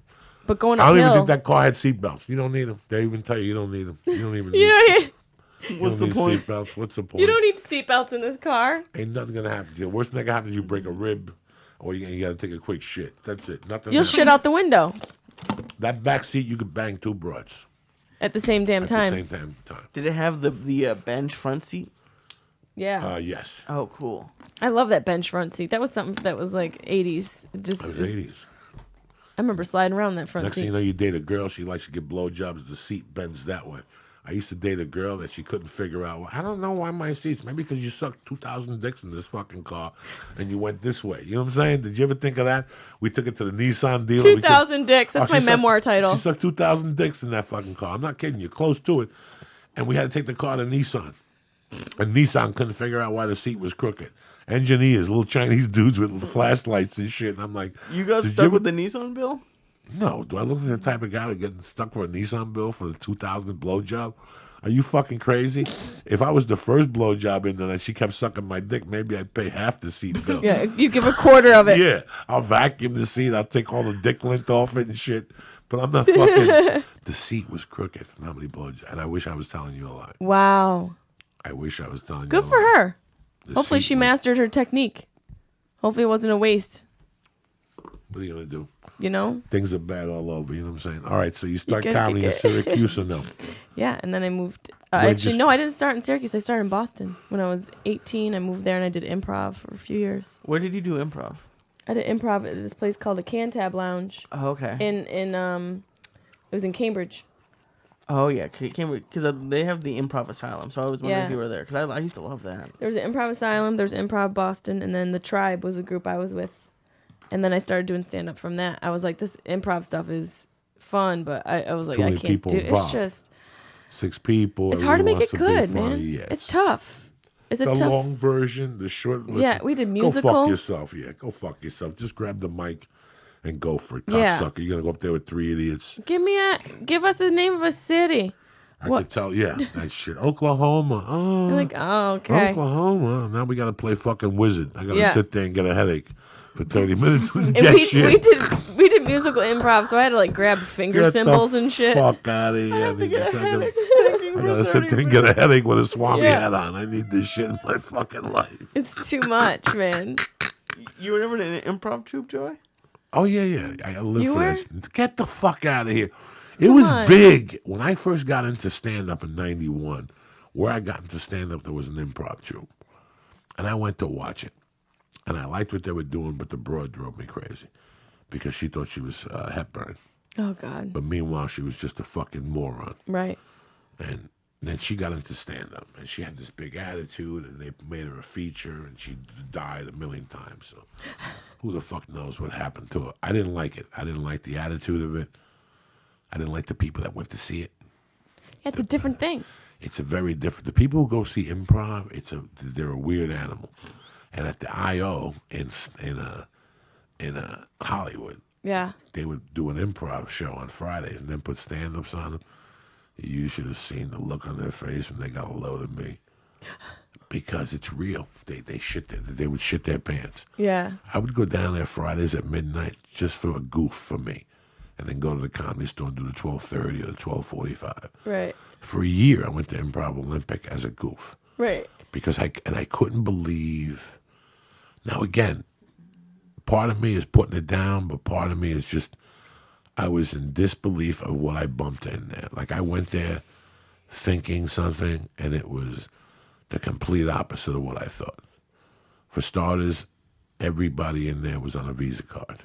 Wow. A dad Visa card for a Yeah. year to get your life together and then become a improv guy. Every class I went there to write sketches. At that time, I heard sketch groups, sketch shows were going to make a comeback. Yep. So I was planning ahead of the game. So I paid $69 and took a 10-week sketch group.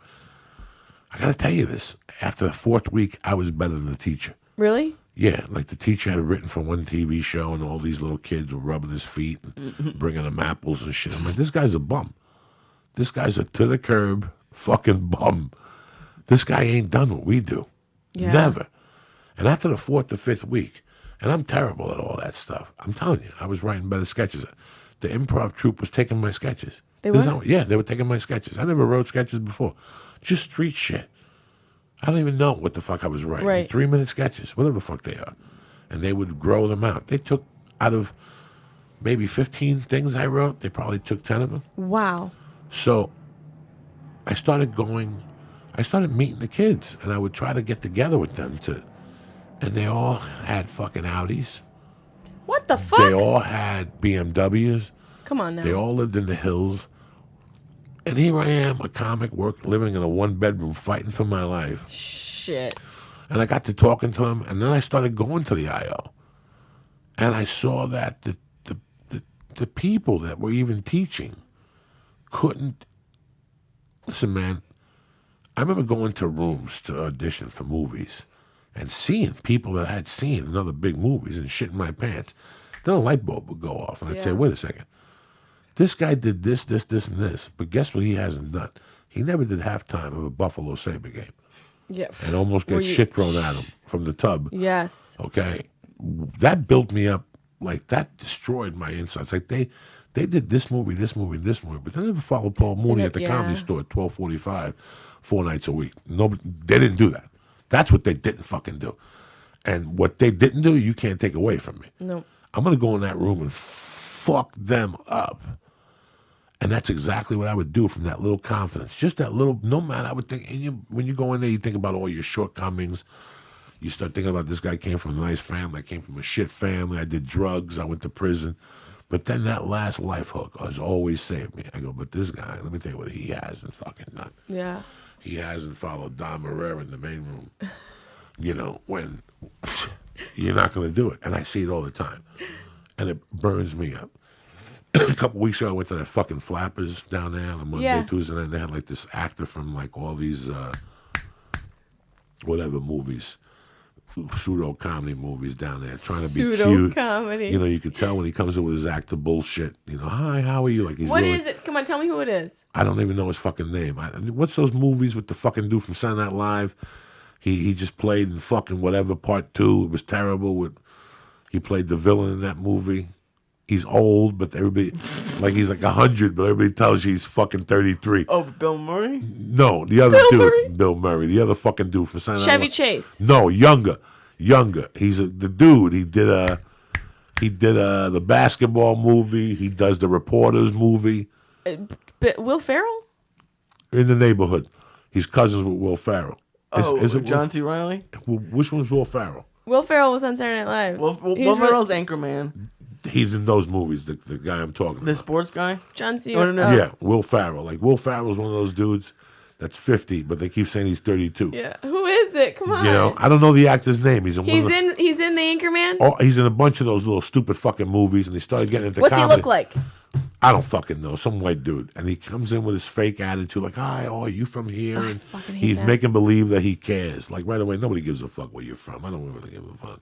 I'm just here to fucking rock the mic. I don't Yeah. give a fuck. You got wings, you got water. Let's not do the small chat, Yeah, chit chat. you know, fucking chit-chat shit. Chit You chat. could tell. Rock the mic. And this motherfucker was going up there talking all this shit. And I could tell that he was watching me. And when I got off stage, his face was just, they never see that.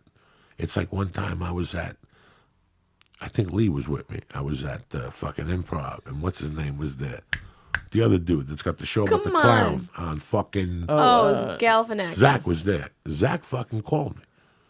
Zach called Brody and said, I never seen nothing like that in my life. Because they weren't laughing. After fucking Sarah and Zach, you know, those people at the Improv, oh my God, Zach Galifianakis is here tonight. Yeah. Our evening has been made. Well, fucking fat little Joey went up there. I didn't have him for like two or 3 minutes. And then I just turned on him. And fucking Will, Sarah. I saw Sarah for a year after that. Sarah would always go. That night was amazing. I didn't get to You see it, screamed but at I them? heard about it. I turned it around. What did you do? Whatever. I just broke it down for them. Said, who the fuck do you people think you are? You know, who the fuck are you? You better than me? What are you going to do tomorrow? You going to go to a farmer's market to get nutmeg? Suck my dick. You know, I got a 3-year-old. I just started throwing heat and ranting. And all of a sudden, when I left there, they were like, and fucking, I hear somebody chasing me, and it's Zach. He said, what the fuck was that? And I go, that's stand-up. Yeah. That's stand-up. That's what we're supposed to do. Not Thinking on your supposed to go up toes. there with, you know, this guy's been in 20 movies. Who gives a fuck? That doesn't mean nothing when you got a brick stage Doesn't mean you're behind good. You either going to put your hands up because the cops are going to shoot you. You better start telling jokes, bitch. And it's just amazing that we've forgotten that art. Like, I'm old school. I learned from fucking Pryor, man. You Yeah. go out there and you fucking step on the gas and you go and you say what's on your mind and fuck it. When you start holding back is when you're slipping. Yeah. Well, there's 3 old people. If I say mudblood, you know, it's not going to work. I'm dehydrated from the mushrooms, bitches. It's good And to the stay edibles. hydrated. I'm You glad gotta it's do not it. juice. No, You need no, that water. You got another water in there for me? Yeah, I got 22 fucking waters. You're about to have 20 left. Lee's got like fucking, Lee's the man of Oh, waters. nice. Lee don't fuck around here. So now Lee. you're in Boston. What was next? He's hanging on to his water. What was- I was in Boston for 3.5 years. All right. Then I was in New York for 9, almost 10. Really? Yeah. I was in New York, hitting the pavement. Banging it out. What clubs were Yeah. you working? I was doing all of them, and I ran my own shows. I used to bartend, and I would run a show at the bar I was bartending at. Have all my friends come. Like, I'd do the shift on Tuesday, then afterwards I would do the stand-up thing. And then I just ran shows. I did my own shows. I would bark people in. I did that for years. I would just ask any bar. I'm like, hey, can we do comedy here? I fucking asked everybody. That's how you have to do it. That's the only, and they don't even know. Yeah. I just need a microphone and turn your light towards the corner and we'll figure it out. Yeah. And I did a lot of road, like, just bullshit shows where I'm getting paid Dick, nothing. dick and hot dogs. $50. Yeah. Nothing. You break, not even $75. breaking even. You're coming out No, of pocket. no. You're driving 6 hours. I would do that. You know, I'd do all that, like, Jersey and all those, like, areas that surrounded New York. I'd do all the... Roger Paul. Yeah! Roger Paul, the Death. $50 gigs. Fucking. Come on. Come back to the office on Monday and give you $45. I took my commission out of there. You're like, what the fuck? Yeah. You're opening for places. You're going to weird. I would call him and he'd get me fucking gigs. You get your shit. He'd get you death gigs. Death fucking gigs. horror. Those are the most important ones. Horror. Those are the most important ones. Horror ones. He got me Wilkes-Barre, Pennsylvania from Linda I did Rowe. that! I love all those gigs. Oh my god! You know what, man? Masons, you ever do the Masons? Mason. Like there's one place in Pennsylvania, huge like Masonic temple. No, I didn't do that one. I did the Connecticut place with the animals in the room. They're doing stage and they got fucking bears behind you. It's like the Hunters in Connecticut. Yes. They called me the last minute to headline there. And whenever I go to New York, I call bookers and just go, listen, I'm in town. What you know, got? What you got? And they go, we have nothing. And by Thursday night, they're calling you with the worst gig out of the whole lineup. It's Like Friday night in Baltimore, you're going to pick up $225, but you're not going to get paid till you come to my office Monday. One time I came all the way back and fucking Roger Paul kept telling me that he didn't send me the check. I sent my friend Jimmy Burkle. He worked over there. And I said, Jimmy, just go to this place and pick up the money. I don't even want to keep it. I owe it to you. I didn't want the money. I just wanted the principal. Yeah. He got me a gig once on a Disney bus going from Secaucus, New Jersey to New York City, 42nd Street to tell jokes in the back of the fucking bus. After snorting blow all fucking night. The night before that I was in Hula Hands in Secaucus, New Jersey. Oh my god! Oh my God, you have no fucking idea. Ladies and gentlemen, when you do comedy, You do it wherever you can. you do comedy, dog. And Yeah. the people who are not doing this shit, I'm not even talking, you're not even ready for a cruise ship. Cruise ship is right before you're going to shoot yourself. You go on a cruise ship. That's what you do then. I'm talking about early on. They'd put us on a bus at 7 in the morning, like that people were going to Good Morning America, Yeah. those assholes. And I'd be back there talking about eating pussy and fucking You doing would? blow the night before. What else I got? Yeah. He would tell me the word clean. Fuck you. And they would just stare at me. You did 15 minutes, then somebody else did 15, then you sat in the back of the bus. And then you just sat The back of the bus. That's amazing. And they put more people in, and you do the same thing going back to Jersey. That was one morning. I mean, and that that just builds like scar tissue. It's like you perform and you do gigs like that, and you remember that. You remember those moments, like you can feel old cut, like you remember that scar. You can feel that scar tissue, and you're like, yo, who else has done stuff like that? The funny thing is that when you're doing that part of stand-up at that time, you're always carrying a little bit of pain from your past, and now this new pain you're encountering makes that old pain go away or lessen a lot. Yeah. Because it's not really. Lee and I have had 1,000 conversations about money and this and that, and I don't think Lee understands that. For 18 years before the podcast, what I went through, what he went through, what a comic goes through. I didn't go through the same luck that a lot of other comics had. I came here when I was 32. You're long in the tooth. Nobody wants you from Montreal. Right. And you're at the store banging it out, you know. And all those years, I still remember David Tell coming up to me in Miami and going, I wish I would have gone on as a feature act. I would have had a following now. Because all those people really remember you as a feature act, and then they're proud of you. You become a headliner, and now they're proud of you. It's like you become a piece of them. They've been there since day one. And I try to explain to people that even this podcast, which made it easier, is our years of busting our ass in awkward situations. You know, it's like me going to jiu-jitsu every day and going, listen, today we're going to start with you on top of me with your knee in my fucking throat, and I got to get out of this. Yeah. That's stand-up every That is fucking stand up day. every day. That's stand-up every day. A 400-pound guy on top of you with his Taking him elbow in your fucking throat. Lee, how you feeling over there?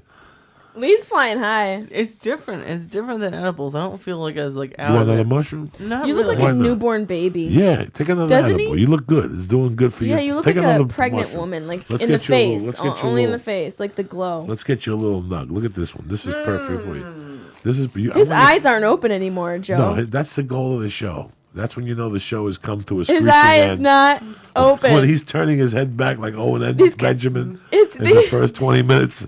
His eyes Look aren't at even it. open. Every time I look Lee, over, you he want to looks wake up a little more- bit? Eat this little stem right here. This is a special He looks like a stem. Simpsons character. This You're gonna group- give him this thing? Yeah, we're all going to do a little. No, me and Lee are going to do another little stemmy poo. It That's smells weird. What? It smells like my toe from that fungi. It does toe. smell like your toe. Yeah, it does. It does smell like my I mean, I don't toe. know what your toe smells like, but I'm assuming your toe smells like that. I have a fungi toe. And when I cut the toenails off, I sniff the toenails. It's horrible. My dad has got that. Yeah. His feet look like he looks like a goddamn gargoyle from the shins my down. God. He looks like he belongs perched on a building. My front toe and the middle, the second toe. All the rest. The fucked up, right? Fucked up the first two. I got to sprinkle shit in there. Why do you do Lotrimin or whatever that? I do. I You do do? every day, and the nail's starting to crumble. They're other crumbling? the other day, I got it fucking blowtorched. When they blowtorch the fungus No. out, I went on Groupon, and you go to Ventura Boulevard, and some little black lady with goggles on fucking takes blowtorch with cold air. Yeah, to yeah. kill the It's fungi. liquid nitrogen. She starts blowtorching your toe. You see the steam coming out of your toe, and all of a sudden she's blowing cold air, so you don't feel it. It hurts the second time. You're like, it just burns. Hurts a little kind of bit. nice. Yeah, Lee, eat that fucking. It's time. Lee. It's time. I already ate mine 2 times. He's over here I didn't eating even them like they're taste it. chocolate chips. That's how we do here in the church. Oh. Chew it. Get the vitamins on it. What the Indians put in the real one. Don't throw up. Drink Please some, don't throw up. drink some water, Cox. Oh, you got the cap on. All right. Oh no. It's a good Monday night here on the church tonight, people. You're gonna be fucked Mushrooms, up. fucking 300 milligrams of gazunda beans. His reefer. face has changed shape. Oh, that's my boy. He's a fucking, listen, this kid's a you take Jewish. mushrooms too?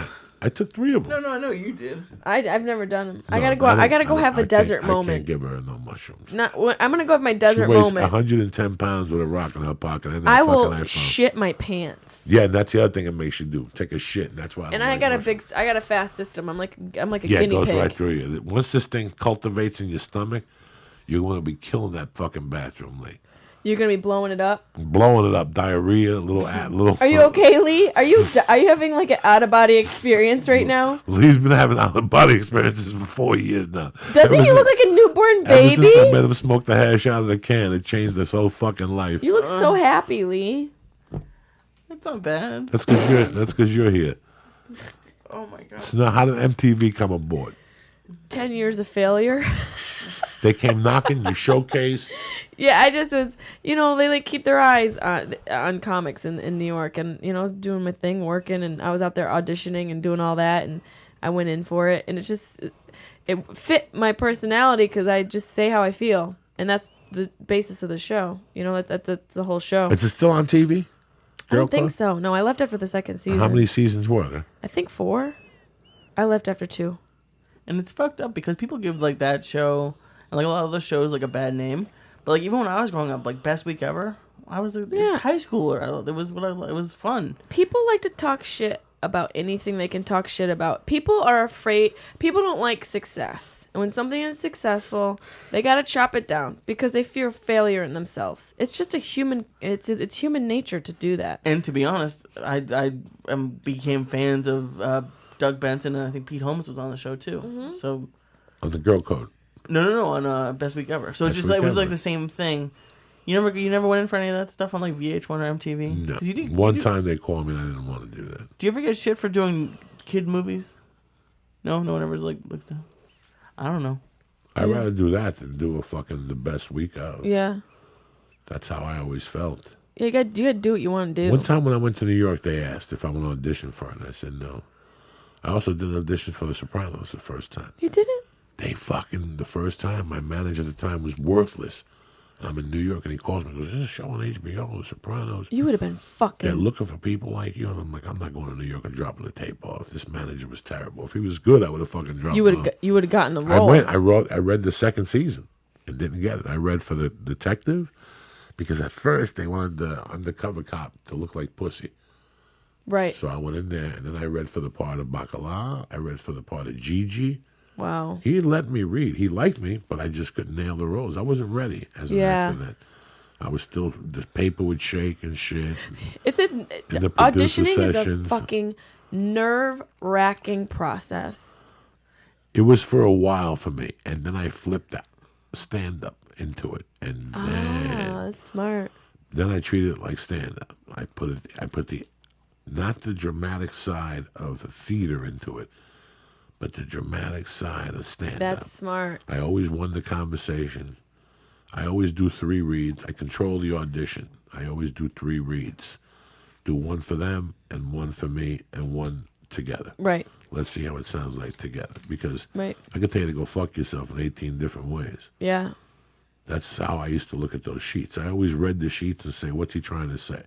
Because once you know what he's trying to say, You could say whatever the fuck you want as Yeah. long as I come to the final conclusion and I hit my marks at every level. Yeah. So that's when I started booking. Once I added the dramatic side of stand-up, not That's a theater. smart. Stand-up Because that's your core. stand-up has a dramatic side to it. Yeah, because you're telling. Well, when you do stand At up like one that, point, if you're telling the truth. Yeah. So I flipped that into it, and it became a lot easier in auditions. And I started ripping auditions apart to the point where I didn't like the movie. I just wanted to book the job just to prove my point. Yeah. I'll turn down the fucking movie because that's the shitty part is the working. Unless it was a scale movie or above. Right. All those other ones, I would just go in there for practice. That's smart because that's the only practice you can get is putting yourself in those scenarios. TV show, same thing. I got it down to a science. For 5 or 6 years, you auditioned in this town for. You went in for the audition, then you went to the producer session, then you had to count 9 out of 10. You had to go to the producer session again. So early on, I figured out I had to have 3 auditions for them, one better than the other, and a little bit more on each time to push the envelope because they could always tell you to back your speed up, but they can never tell you to give more. Yeah. So I would always be a little over the top just to contradict the director. So the director would have to tell me, and it shows that I can follow direction. I was always good at following direction backwards, not frontwards. So you figure these fucking things out.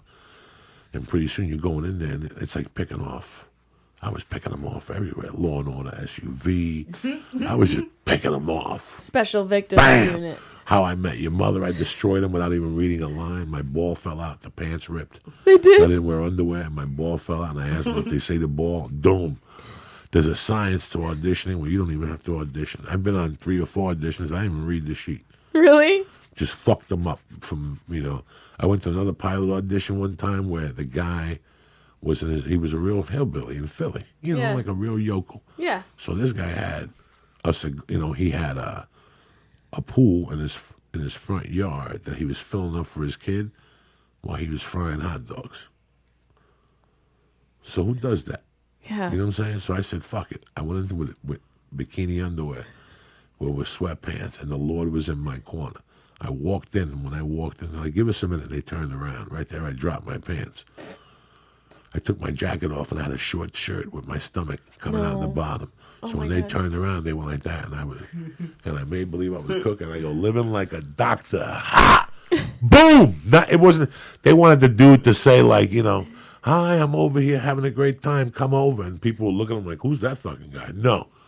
If you come out of your house and I look you straight in the face, and I got a hot dog and a fork, and I got a hose, and I'm filling up a pool, and I got a thong on with no shirt on, and I'm looking at you like you're living like a doctor, you're going to go, look at that crazy motherfucker. He don't even have a backyard. He's got a 4x4 front yard. But in his world, this is a Taj. 4x4 front yard. Yeah, in his world, this is you ever see... That's not even a You yard. ever see a movie named 29th Street? No. See if it's on what they have on 29th Street. 29th Street is one of the best films ever because it's Danny Aiello as a dad, and he raises Anthony Lampaglia, and he has to. Then they move, but he had a little front lawn like a typical Italian, 4x4, and every day he'd be out there watering, talking about the Kentucky, and the whole family go, Dad, stop already with the fucking lawn. He had a 4x4 lawn. He's proud of that. But to his world, it was fucking. He'd roll up his pants and 4x4. What's the big fucking drama? But in his world, Danny Aiello used to have a comedy club I performed at in Hoboken. In Hoboken. There it is, right there, dog. That movie is such a good. It's called 29th Street. 29th Street. I'm gonna have to watch Put on it. the beginning of it, Lee. What the fuck? You sitting there? You think I made you go to it to sit here? What the fuck is it written up on that screen? Let's see what we got here in the beginning of this shit. Make it move a little, Lee. You gonna make me sit here? What is this? What is this? Go, Lee. Hit it.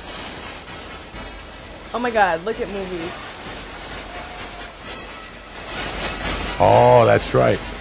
Remember this? This is a true thing. This is about a lottery ticket. And a guy who wins the lottery, but he didn't want to. That's He and said the he guy won who, it and didn't want you to. know who wrote this movie? Who? Joe Pesci. Joe Pesci was the dude that says, "Who do you think you're dealing with, Joey Bananas?" Yeah. in Midnight Run. And he was also in 48 Hours. He was in the beginning of 48 Hours negotiating with Eddie Murphy. Leave this. Oh, okay. Leave this. What the fuck? In the beginning, he's negotiating with Eddie Murphy in the truck. That's Joe Pesci. Joe Pesci sold this movie. Wow. This is and it's a true story. I worked with Joe Pesci. He was in New Orleans with Stallone when I shot that boxing Grudge movie. match. And he gave me a big hug. He still remember me and Aww. shit. Joe Pesci's a great dude. He's been in a fucking... Look, Joe Garagiola. Look it. Click it, Lee. Right Click. there. From Click here? it. Yeah, right there. Click it, Tony Lee. Sir. No. Right there. Click it. Open Tony it up. Let it Sirico? play. Let it play. Look at this shit. Lou DiGiamo. I took his acting fucking class at UCLA for $200. My wife gave it to me for my birthday. We could barely pay rent. She paid $200 for the acting seminar by this guy. That's sweet. This is why he also cast Hannibal. He cast fucking oh shit. He cast Godfather 2. He cast Sleepers. He cast Donnie Brasco. This dude's a fucking Frank Pesh was one of the executive producers. See if he starts from the beginning. Let's see.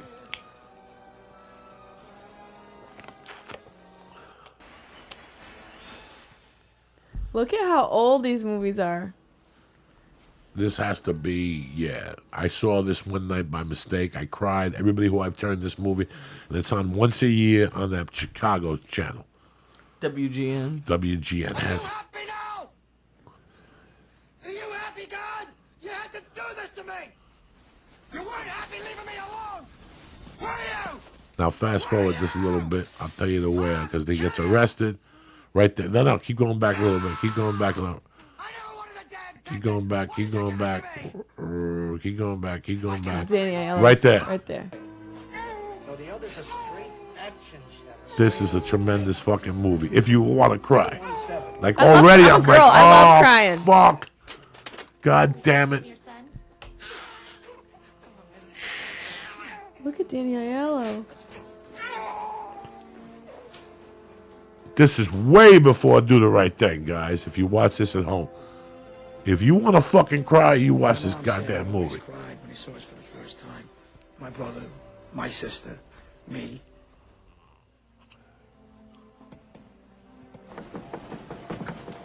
Aww. With the hot dog. Oh, We made 20 minutes from here to Radio City. You don't want nothing? Come on, let's walk. Such a beautiful All right, let's go. Well, got Come about on. 8 blocks, right? Yeah, but we're going to see student press. Come on. When I was younger, my dad used to always seem like this giant to me. This guy who knew everything about Are everything. you crying, Joey? oh yeah. No, I'm more high. Yeah. All right. What's that? What's that say? Well, that says today is President Eisenhower's birthday. I want to get my name up there.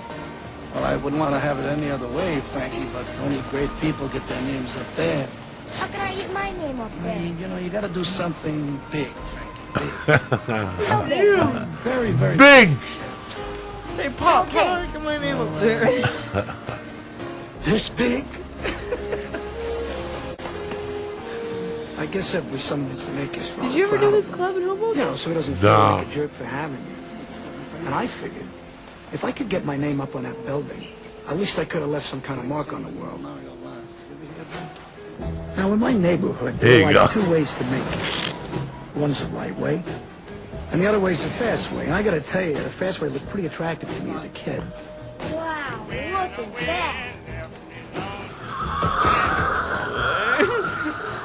What's the matter? Keep forward. Fast forward this late. Don't even look. Two things playing. Yeah, Am I but having I a heart still attack? like his car. Keep fast forward this late. Look, you got Dr. Dre. Not that much. Not that much. When he gets a little older, Walking, Frankie. this is hysterical right here. Like, yeah, can Lee just took his earphones off, I mean, I swear and he to wants God, to I should quit. go off Shit. and apologize. He's like, I'm done. You want to smoke some pot, Lee? Him and Louis Tucci. Really? I don't know No. why I couldn't stand him. Yet they seem to Because spend you a need lot to of calm time that together. savage in you. Especially when my dad lost his trucking company. His eyes are a Which little we'll get more to later. open. Oh no, they're not. He's all right. He needs a milkshake. We'll go get him a milkshake. He'll be fine. Serenade milkshake. Milkshake. One You ever see milkshake. one milk? One milkshake. You'll be fine. Trust me. That milkshake sets you straight? Oh, milkshakes. Oh, when has a milkshake not set you straight? Yeah, it's true. A milkshake straightens you right the fuck out. Shut Yeah. this shit off, Lee. Let me give some shout outs, and we'll get everybody the fuck out of here. Lee's all fucked up on mushrooms. He's seeing devils and shit. I'm gonna have to put Led Zeppelin on and Oh, shit no, for please some don't do fucking no quarter in this motherfucker. Oh my god. So now you get on this fucking girl code. You're on there for 2 years. What made you move to LA? E Network plucked me from MTV. Okay. And it was hard at the end with MTV. Everything got very contentious. So I chose E over MTV. And I did an overall deal with them for a year, trying to make shows. But Chelsea was doing her thing on Stern, talking crap. And, Joan passed away. Joan Rivers passed away. And the head of E got fired. So all these transitional things happened while I was with the network trying to build a show. And so I sort of was under rug swept. It was a great learning experience for a year. I was working my ass off. I shot a ton of pilots. They were very, accepting, but it just they were plugging too many holes. So it wasn't, the best timing for me, but I learned a lot and shot a lot of pilots and worked my fucking ass off. And now I'm just a free agent, just out there on the road a lot, doing stand-up. Why are you smiling? You're smiling at me. I'm just smiling because I know you're liking it. I love I know it. you're out there. It gets tough at times. It gets lonely. It's hard for a woman. It's hard for a fucking man. It's hard for everybody. And I'm not even saying that in the wrong way. It's just hard. No, it's hard. It is. I've had a couple female comedians tell me it ages you. Every Yeah. comic has a different take on it. But we all know it's like cigarettes. It's like Chinese food. It's like cocaine. It's like McDonald's. We know, but it ain't that bad for you. No, it's not that bad for you, but it's... It ain't that bad for you. So it's all a balance. bullshit. I mean, I feel very lucky. I feel very fortunate to be doing this at this age and still being relevant and cracking jokes and fucking around with kids half my age. I love it. For me, that's what makes me get on the planes. I can't do every week and do the world tours I used to do, but I could do 20 weeks a year, and That's good. that's good. Yeah. Take December off. Why fucking kill yourself? After the first week of December, there's no reason to go out there. It's all Christmas parties and shit. After Christmas, that week I told you, if it's local, if you're going to go cross country, don't think about it. Don't tell them no. I'm not going. Yeah. You ever see those people Christmas time, you get your feet up, Yes. and they're at the airport, and you're like, look at those assholes. It's worse when you're one of those assholes. You're like, when why you're traveling during that time, it's after the so 12th, stressful. After the 12th of December, there's no traveling. I'll see you January 20th. Yeah. You've worked enough. Gives you 6 weeks, and it gets away that cold weather out of the way, which Yeah, you don't really you don't want want to to travel during that You shit. know, well, it's a great weekend, the first weekend after New Year. You send your mother. Send your mother to go with a fucking Yeah. bikini with a wig to dance down there. See Send how Aunt good it Flo. is. Yeah, see how good it is. So Have fun down there.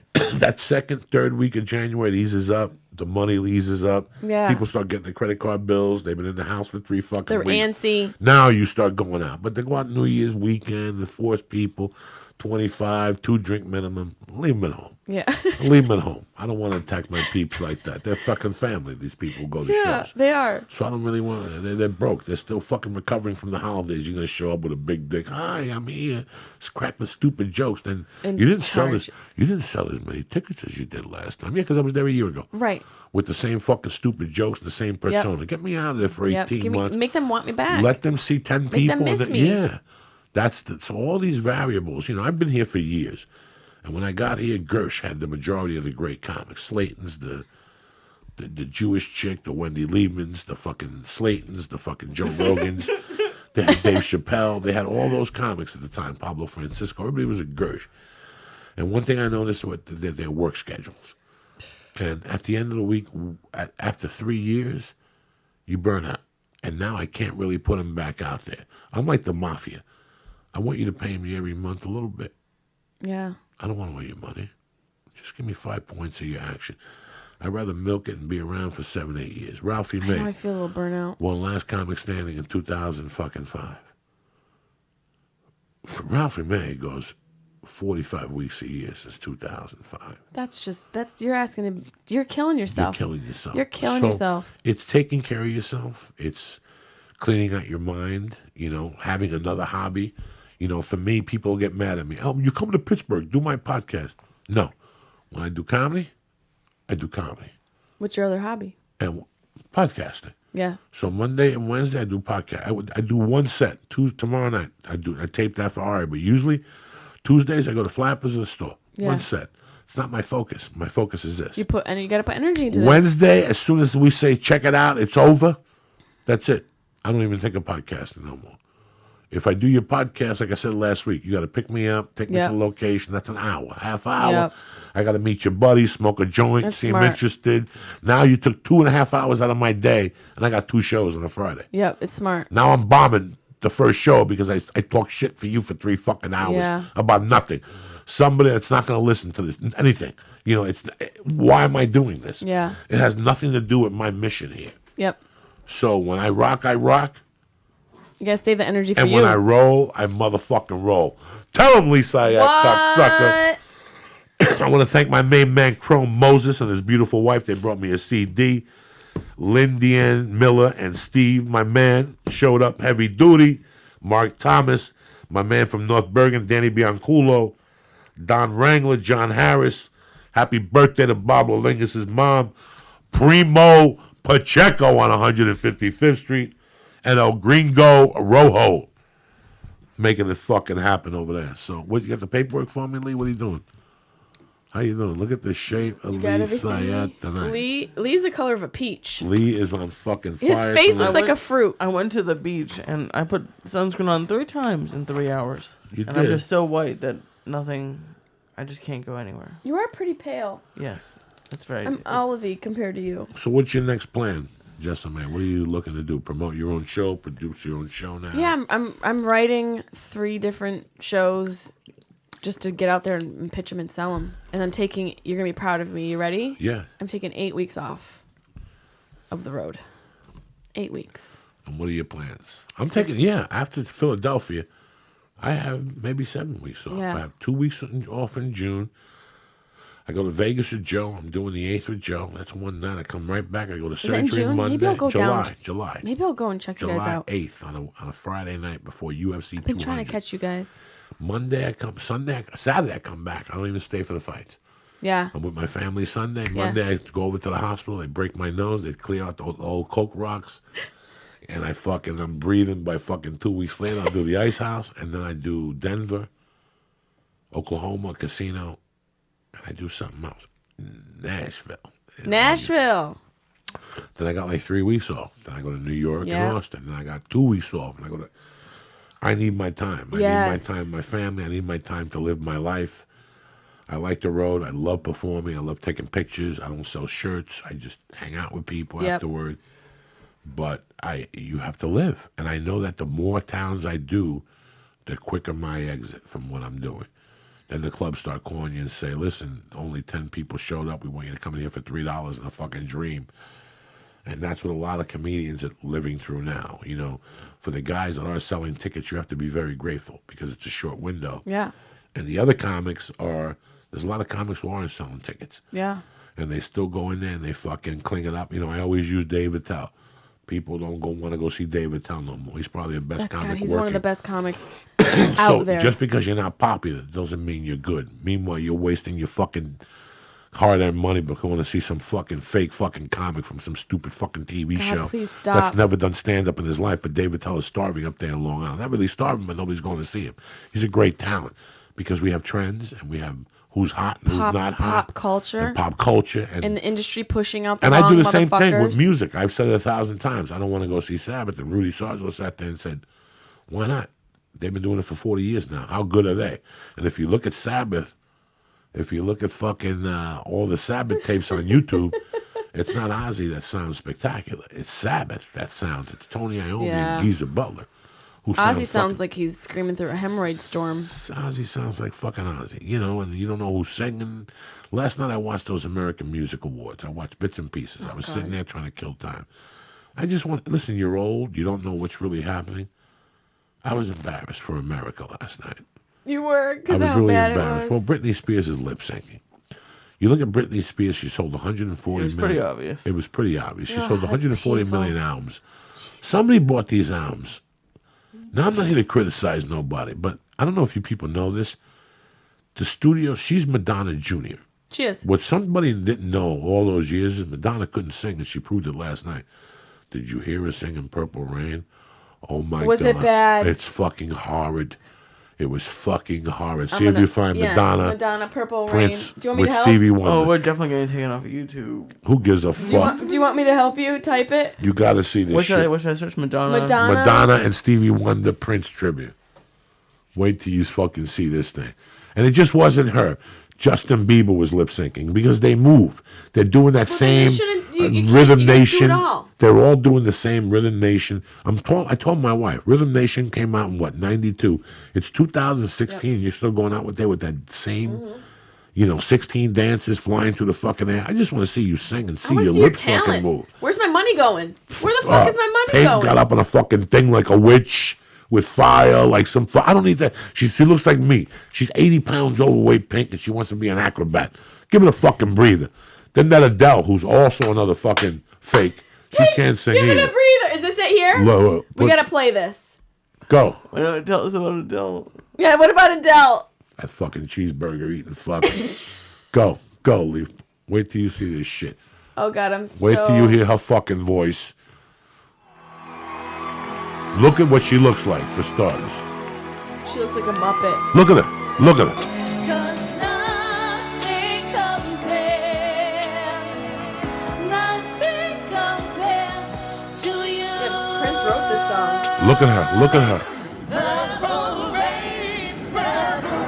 Now, I love Madonna. I bought the first 3 fucking albums. I love Like a Virgin. But a lot of people got a big surprise when they went to see it. She can't sing. It was all fucking studio thing.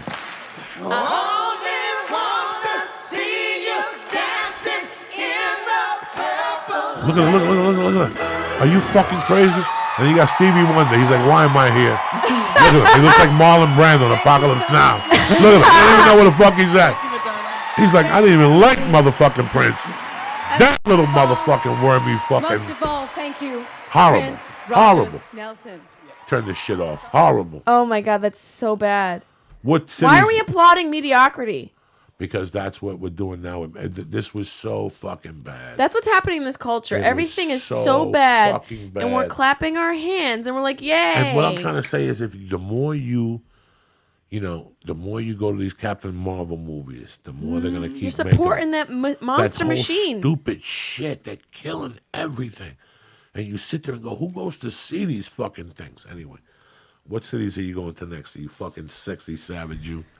I don't even know where I'm done for a while, man. You're done like Lee. I'm So that's done it. You're for a done. while. You're here I for the mean, next 8 weeks. I'll be in Long Island at the end of July. I'm gonna be in Mohegan Sun the first few days of September. But other than that, for the summer, I'm buckling down and I'm writing the shows I really want to work on because I want to create I'm gonna write my own shit, do something I want to do. I'm not out there to be rich. I'm not out there to be famous. I'm out there just to bring my truth to people, and hopefully they want it. I don't want to be up there telling some dumbass jokes because people, you know what I mean? Like, I want to speak my truth. I don't want to be a people pleaser. I just want them to like the way I present it. I don't want to present it in a way that I think other people are gonna pay me for. Does that make sense? Or am I really fucking high? No, both. Both. Right now we're working on 2 fucking elements. Let me wrap this up here. Listen, man, I've been trying to get you on for a while. We're fucking up. You're always welcome here. Your family. Thank you. You did great tonight. I had a great time love talking you. to you. I love you too. Our first sponsor is on it, always on fucking point. You understand me? Alpha Brain, Shroom Tech, the Hemp Force Protein. Those are the ones I dig. And if they're fucking doing wonders for me, and I'm a fucking old man, could you imagine what Shit. they'll do for you? Shroom Tech, when I fly, the immune takes care of me. Today, before jiu-jitsu, I blasted a Hemp Force Protein with a banana and some water and some ice cubes. 32 grams of protein. You digest it nice. It's that hemp fucking thing. Give it a shot. I'm gonna have to try that shit out. They got an immune boost too? They have a thing when you fly. They have Shroom Tech Immune and Sport. Sport gives you more endurance. It's those mushrooms that are grown up in high altitude, so they expand your lungs. Quadricep. Thank you, Lee. Look at him. Look at you. Look at Look Lee. who woke Dropping up. fucking knowledge from the dude. Whoa! Look who woke up. Look who's dropping knowledge from the womb. You look ready like for a another mushroom? fetus. Yeah. No, what do you keep doing? No. Because we're just eating little ones. It's Doesn't baby he look like mushrooms. a cute fetus? I had Yes. to open up a Word document and the numbers are all jumbled up. Okay, look at his little left hand. It's all retarded. You see him? He's got the He's little got hook. like, He's got the hook. Next thing you know, he's gonna go with that guy Yeah. and kill his girlfriend. oh shit, ting ting ting ting.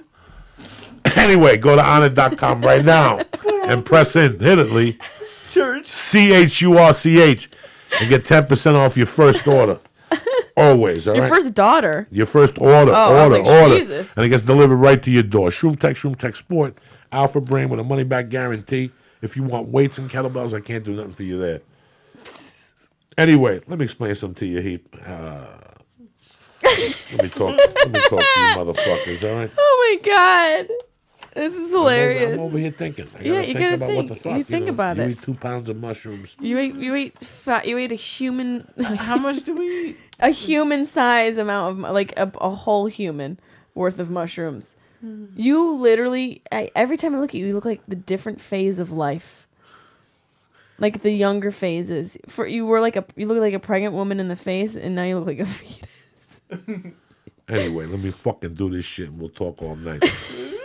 I tell you, one hobby I was trying to do was get into wine. A couple of years ago, I don't know nothing about wine. I want to get into wine. The problem is I don't know nothing about it. I tried Cabernets and Pinots, but I couldn't find anything that I liked at the store. Then I tried this Club W. These people approached me and they said, take a look at it. And I said no at first.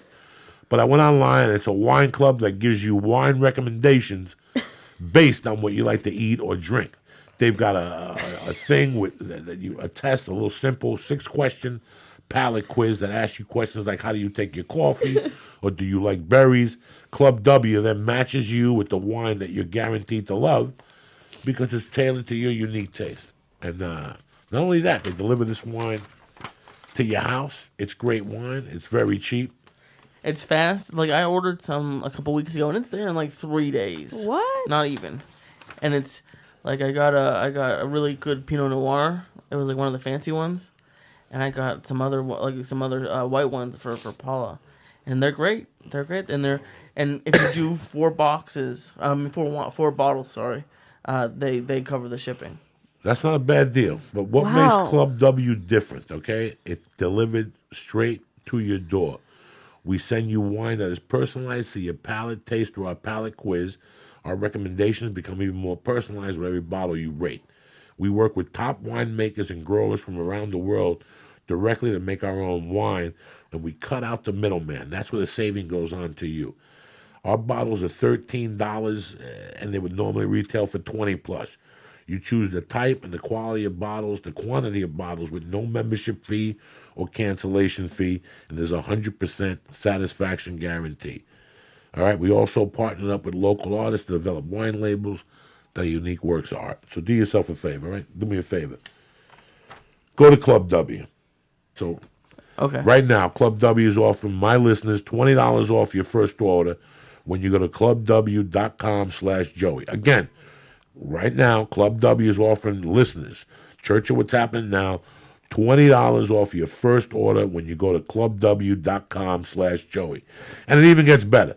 I know you all hate paying for shipping, so Club W will actually pay you your shipping on orders of 4 bottles or more. So take something off your to-do list. Just go to clubw.com/Joey to get 20% off your first order right now. $20. Again, $20 off your first order right now. Again, that's clubw.com/Joey. It's going to be the best choice you've made in years. I want to thank Club W. I want to thank Onnit.com. I want to thank my main girl, Jessimae Peluso, for coming on and just talking shit. Thank not you, fucking sir. trying to promote dumb shit. She was a No. fucking great guest. Just trying to And live my my man life. Lee Syatt for always being a soldier. He's over there nodding and fucking foaming on himself. He fell asleep in the middle. I know, of please. that. He fell asleep a couple times. I and wasn't I'm over there asleep. watching. Yes, you were. You were fucking drooling. I saw you making those You look noises. good though. You were making those beep, beep, beep, beep, beep, beep with your fucking mouth. Yeah, he was. How many tacos you gonna eat tonight? How many potato tacos you gonna eat? Tell me the truth. Milkshake. What'd you eat for dinner? A turkey sandwich. What'd you eat for dinner? I had some mac and cheese. Mac and cheese. Paula made mac and cheese. Oh, aren't you fucking lucky? Jesus. Did she dope it up? Yeah, it was really good. What'd she dope it up with? It was like the cheddar cheese that Terry did, and then the breadcrumbs. Oh, shit. And that's all you ate? Nothing else? No steak? No, No pizza? pro- at all? no No steak protein? pizza at all? Nothing? No, I didn't have any steak. You just carved it up? The chicken breast? I knew it was gonna be a heavy night. It's going to be a heavy night. That's right. It's going to get heavier, cocksucker. All right, you church motherfuckers. I'll see you Wednesday night, 8 p.m. We'll be back. I'll be at the Funny Bone in Nebraska. Are you fucking kidding me or what? The Omaha Funny Bone, June 10th and 11th. And I'm at the Philadelphia motherfucking Helium 2 weeks later. Figure it out. Like the 25th or some shit. I don't have the dates etched in my fucking brain. That's I love a great you, club. Jessimae Peluso. I love Fuck you, Joey You're Diaz. beautiful. I was looking at you for the first time. I'm like, fucking Jessimae's beautiful. You work with these girls, your sisters, you don't look at them. You start looking at cheekbones and shit. You're like, Jesus fucking Christ. You're my brother. I hear you. That's why I love you, baby girl. Thank you very much for coming on the church. Thank you guys for listening. I'll see you guys Wednesday at 8. Stay black. Lee, kick that fucking mule, cocksucker.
Oh no, could it be?